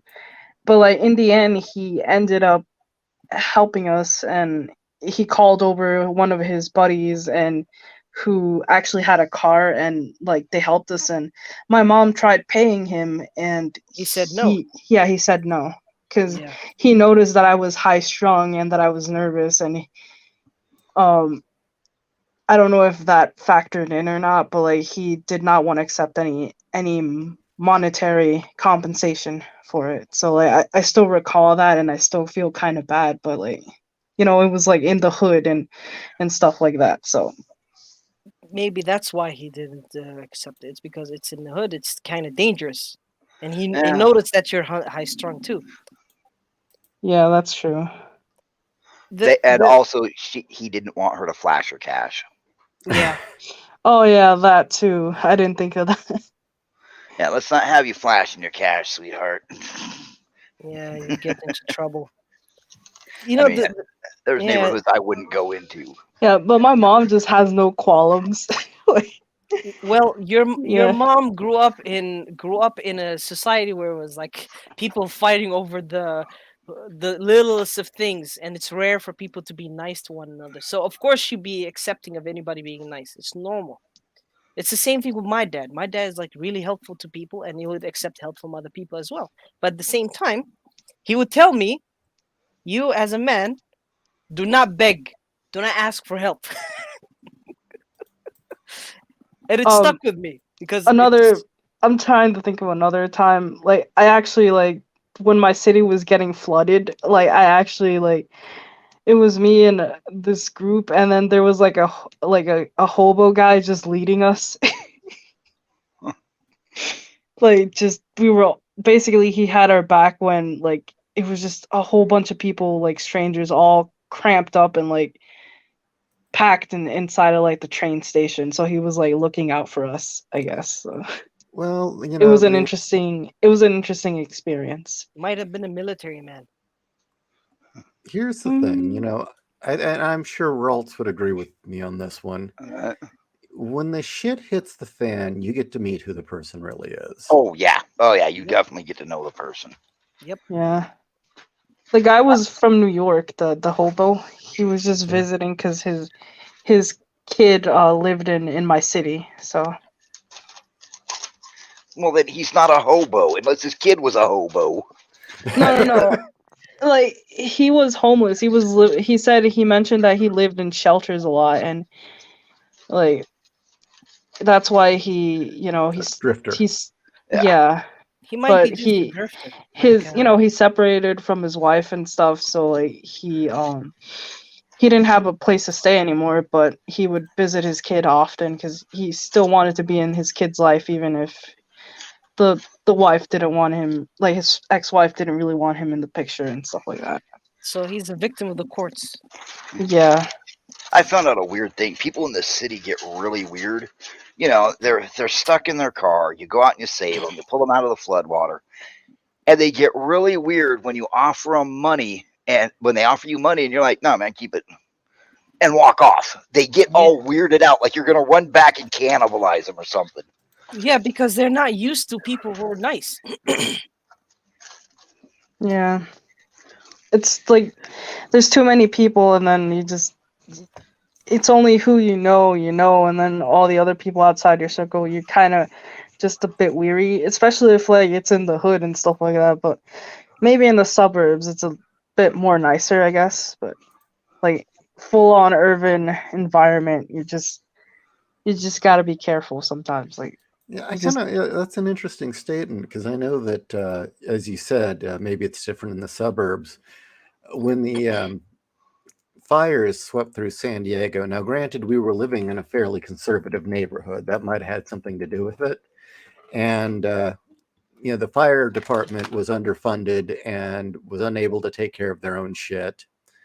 And FEMA, well, they were going to eventually show up. I think they showed up a day or two later. It was the survivalists and the guys who had generators and gear who set up a little camp for everyone. It was just nobody asked them to; they just did it. And I mean, they had people who had donated clothes, and it was like nobody asked for this. They did it and they didn't want anything out of it. And I don't know. It's just I think on some degree government's scared of that. Of course they are, man. Not on yeah. some That's degree. why they concentrate on division a lot. I think there's something more to it than that. The reason why the government is afraid of this type of situations is because people are more powerful than their governments, as V for Vendetta says. I love that comic book, even though the writer was a Marxist. I really like the story. He gets mad because we the readers don't take his message the way he meant it. Exactly, because it doesn't Yep. make sense otherwise than just looking at it from a perspective of a guy fighting for the freedom of his own countrymen and his people. But no, it's like an excuse. Oh, it's the religious alt right doing this. Like, eh. But anyways, I think that was the Rorschach one where that's his take on it. not only Yeah, the Rorschach. Rorschach one was funny. He's like, Yeah. Rorschach's supposed to be the bad guy. Shut up, old man. I got a little bit about that, but keep going. So the thing that scares governments is that you as a human being understand you have actual power in the world. They don't. They have your consent to have power. You are the one that has the actual power. That's what people don't understand. The government is nothing more than just an apparatus. It's just a shadow, you can say. It's a shadow of the people's own power. If people told the government, fuck off, the government is going to be scared. They can't fight back because most of the time in the United States, everybody's fucking armed, which is a good thing. And everybody is like very individualistic, so they don't care. But the other thing is, government, even as a shadow, wants to maintain control because the people in government feel that they are entitled to this power because they struggled whatever they did with the dealings of their life or whatever deals they did with devils or whatever it is to get to this point, and they can't accept when a little measly person from some cut off parts of the state is telling them to fuck off. It pisses them off. It aggravates their ego, and that's why this whole thing is there. It's just a psychological thing. It's people like you, Ishi, like me, like Raltz, like Wolf, people who are just don't like things being lies, like just like people lying to your face, and you don't like it, and you just tell them to their face that what you're saying is a lie. They don't like that. Yeah, They it's kind of a want, compulsion. I can't help it. that's a good thing because even if it's a compulsion, Ishi, it's a good compulsion. You need to be proud of it. It's like not a lot of people have that compulsion. In my case, I learned it the hard way because in Saudi Arabia, it's like you cannot be honest. If you're honest, you're beaten the shit out of. Mm. So you have to fucking twist your words. But then for me, I couldn't because the more I lie, the more it hurts me, and I feel like my soul is leaving me the more I lie. So Well, eventually, the more you compromise, the more you're kind of corrupting yourself. exactly. Eventually, I started to just say, "Fuck it, I don't care anymore." What's the worst they can do? They can try to fight me, and I'll beat the shit out of them. And Okay, that's what happened. So that's the thing. That's what I find sad about the United States right now. People don't understand that they actually have the power. I It's not will the government. I will fold this tomorrow. I'm done folding. so Oh, you guys were talking about Rorschach in The Watchmen, and Hmm. Alan Moore saying no, he's supposed to be the bad guy. Hmm. Um, Rorschach was a direct commentary on comic artist Ditko, Steve Ditko. Yeah, Alan Moore has like I'm not sure if he does or not, but he had this obsession with like making fun of Ditko. Yeah, he hated Ditko, right? That Is it because explains it. he had what do you call it, a moral Ditko is compass? like the direct opposite of Alan Moore because he's an objectivist, and Yeah, objectivism clashes with communism. he is a hardcore objectivist. I've been reading his book on it that he wrote. It's interesting. It's a graphic novel, and it reads like a tract. And some of them are comic stories. Others are just his random Steve. writings. And yeah, it's all about how, look, anytime you compromise with evil, evil wins. And that is Yep. kind of like the underlying belief of his philosophy. And also the idea that if you know someone's going to do something thoroughly awful and you refuse to act, you're You're just evil. as guilty. Yep. That's And funny because that's how I feel about it. and Moore hated him for it. And yeah, Rorschach was making fun of Ditko. And he hates the fact that everyone agreed with Rorschach and saw Yeah. Rorschach as the hero. Elias Cloud had he said something in the comments. Okay. Well, where everybody else is flying around in the Owlmobile, and having sex on the dashboard, he's out there beating a child molester to death with a wrench. Which one's the hero? Owlman, fucking pervert girl, or dude beating a child molester to death with a wrench? Who's the real hero? And he didn't like the fact that people considered Rorschach the hero when no, we were supposed to look up to the good ones. Well, what Yeah. the fuck did they do? They're Rorschach all. never stopped fighting. Yep. I love the Sorry. part when he was saying in the movie, "You're here locked with me." That was fucking awesome. That was like beautiful. And what's interesting is that book by Ditko I'm currently reading. He has an entire section on creativity and how people will try and hijack it and make it their own and tell you that no, the non-creators are more important than the creator of the work, and it is so Death of the prescient. author. Death of Oh, the you've read it. author. You've No, read it. I just know what Death of the Author is, and I hate it. I You absolutely hate hate it. I you hate hate Death of his. the Author. No, I hate the concept Death of the Yeah. Author, where it doesn't matter. The author goes, the curtains were blue, and your English teacher goes, oh, it symbolizes depression. According to the Death of the Author, the teacher's right, not you. Yeah, and he gets Why? into and it was very obvious he was also taking some swipes directly at Stan Lee as well. But I want to ask you this. And now he regrets it, like destroying the superhero genre, but the damage is done. yeah, I have a question to ask you here, Ishi, because you're sure. more into comic books and stuff. Okay. Yeah. Yeah, my question is, when did comics become terrible? Because I wanna go into comic books, but I don't know. 1996. 1996. That's when they Yep. went bad. Yep. When they made everybody into androgynous metrosexuals. Okay, so 1996 comics is where I have to stop. Okay, so I have to go So why back. would you put it that date out of just curiosity? Because that's when they turned Magneto into a hero and had him at the Xavier Ranch, and they're playing basketball. And I swear to God, the first 8 pages was nothing but gay porn. Oh Jesus, really? Number one, they turned Magneto into like a 20-year-old, and they're all out there in ultra tight shorts with their bulges rubbing against each other and gleaming with sweat. And I was like, and they look like girls. Yeah, I showed it to my wife. And I was like, Fags. gay. They're all fags. Fags. They're all fags. And they did that to everything. They started. Remember, they got mad that Lobo got popular because Lobo was supposed to be a critique of American superheroes, and nobody was supposed to like him, and then everybody liked him. Yeah. Lobo's a badass.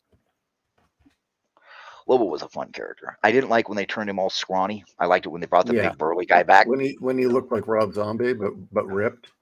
Yeah. Well, here's my opinion. As far as comics, it's had its ups and downs. The 80s were definitely a heyday for comics. The moment Chris Claremont was booted off of X-Men for Jim Lee was the end of the X-Men. That was the very, very end. As far as I'm concerned, anything after that doesn't fucking matter. It's not canon. And I believe they booted him off, what was it, 90, 92? Something like that. Yeah. A lot of people point at Liefeld, but at least Liefeld had the guts to kill characters off, and he introduced new characters to shake everything up, and he shook the whole universe up. Sure, the guy couldn't draw feet, and all the women's backs were broken, but at least he shook everything up. And so in the 90s, superhero comics went to complete shit for the most part. But you had an indie comics world spring up, and a lot of good material came out of it. And you can argue with me if you want, but The Crow found a new life in the 90s. You also got Vertigo, and a lot of good stuff came out of Vertigo. Mixed opinions about Spawn, but yeah. But there was a lot of underground stuff being produced in the 90s that was great. Then the 2000s rolled around, and there was this period during the aughts, especially the early aughts, where it started to become a renaissance. And stuff started getting really, really good, but non-hero books. were getting really, really good. But then even then, you had Jeff Johns' run on Justice Society, which was amazingly good and stayed true to the concept, including the patriotism about pro-American views. And it's like, wow, this we're getting someone who isn't shitting on the United States and the founding fathers. And then 2010 to 2012 was the fall, and after that, Oh yeah. give up, don't even bother. That's why I didn't read any of the new comics, because people were telling me, "Oh, you should read the new Superman, the 52." I'm like, no, he looks gay. The You remember they had Superman. that? Yeah, I was going to say, do you remember they had that stupid thing where Superman was going to walk across the nation, stopping in cities to make people aware of racism or some shit like that? Oh, cringe. Cringe. Do you remember that, I Rob? rather No, have a no. racist Superman than have a fucking Superman talk about racism. It's fucking stupid. The idea would be funny, at least. No, I missed what you were talking about because I was dealing with a puppy. But what was it? What type of puppy is it? Well, he's a very elderly black Chihuahua.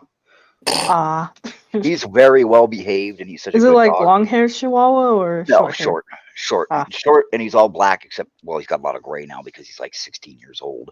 And I really feel it when I'm like, okay, it's time to go out, and he looks at me like, getting up wasn't part of the deal. I'm too old for this shit. Yeah, too old. All right. Well, we've been on for almost 3.5 hours. So Wow. think we're, I didn't even yeah, know.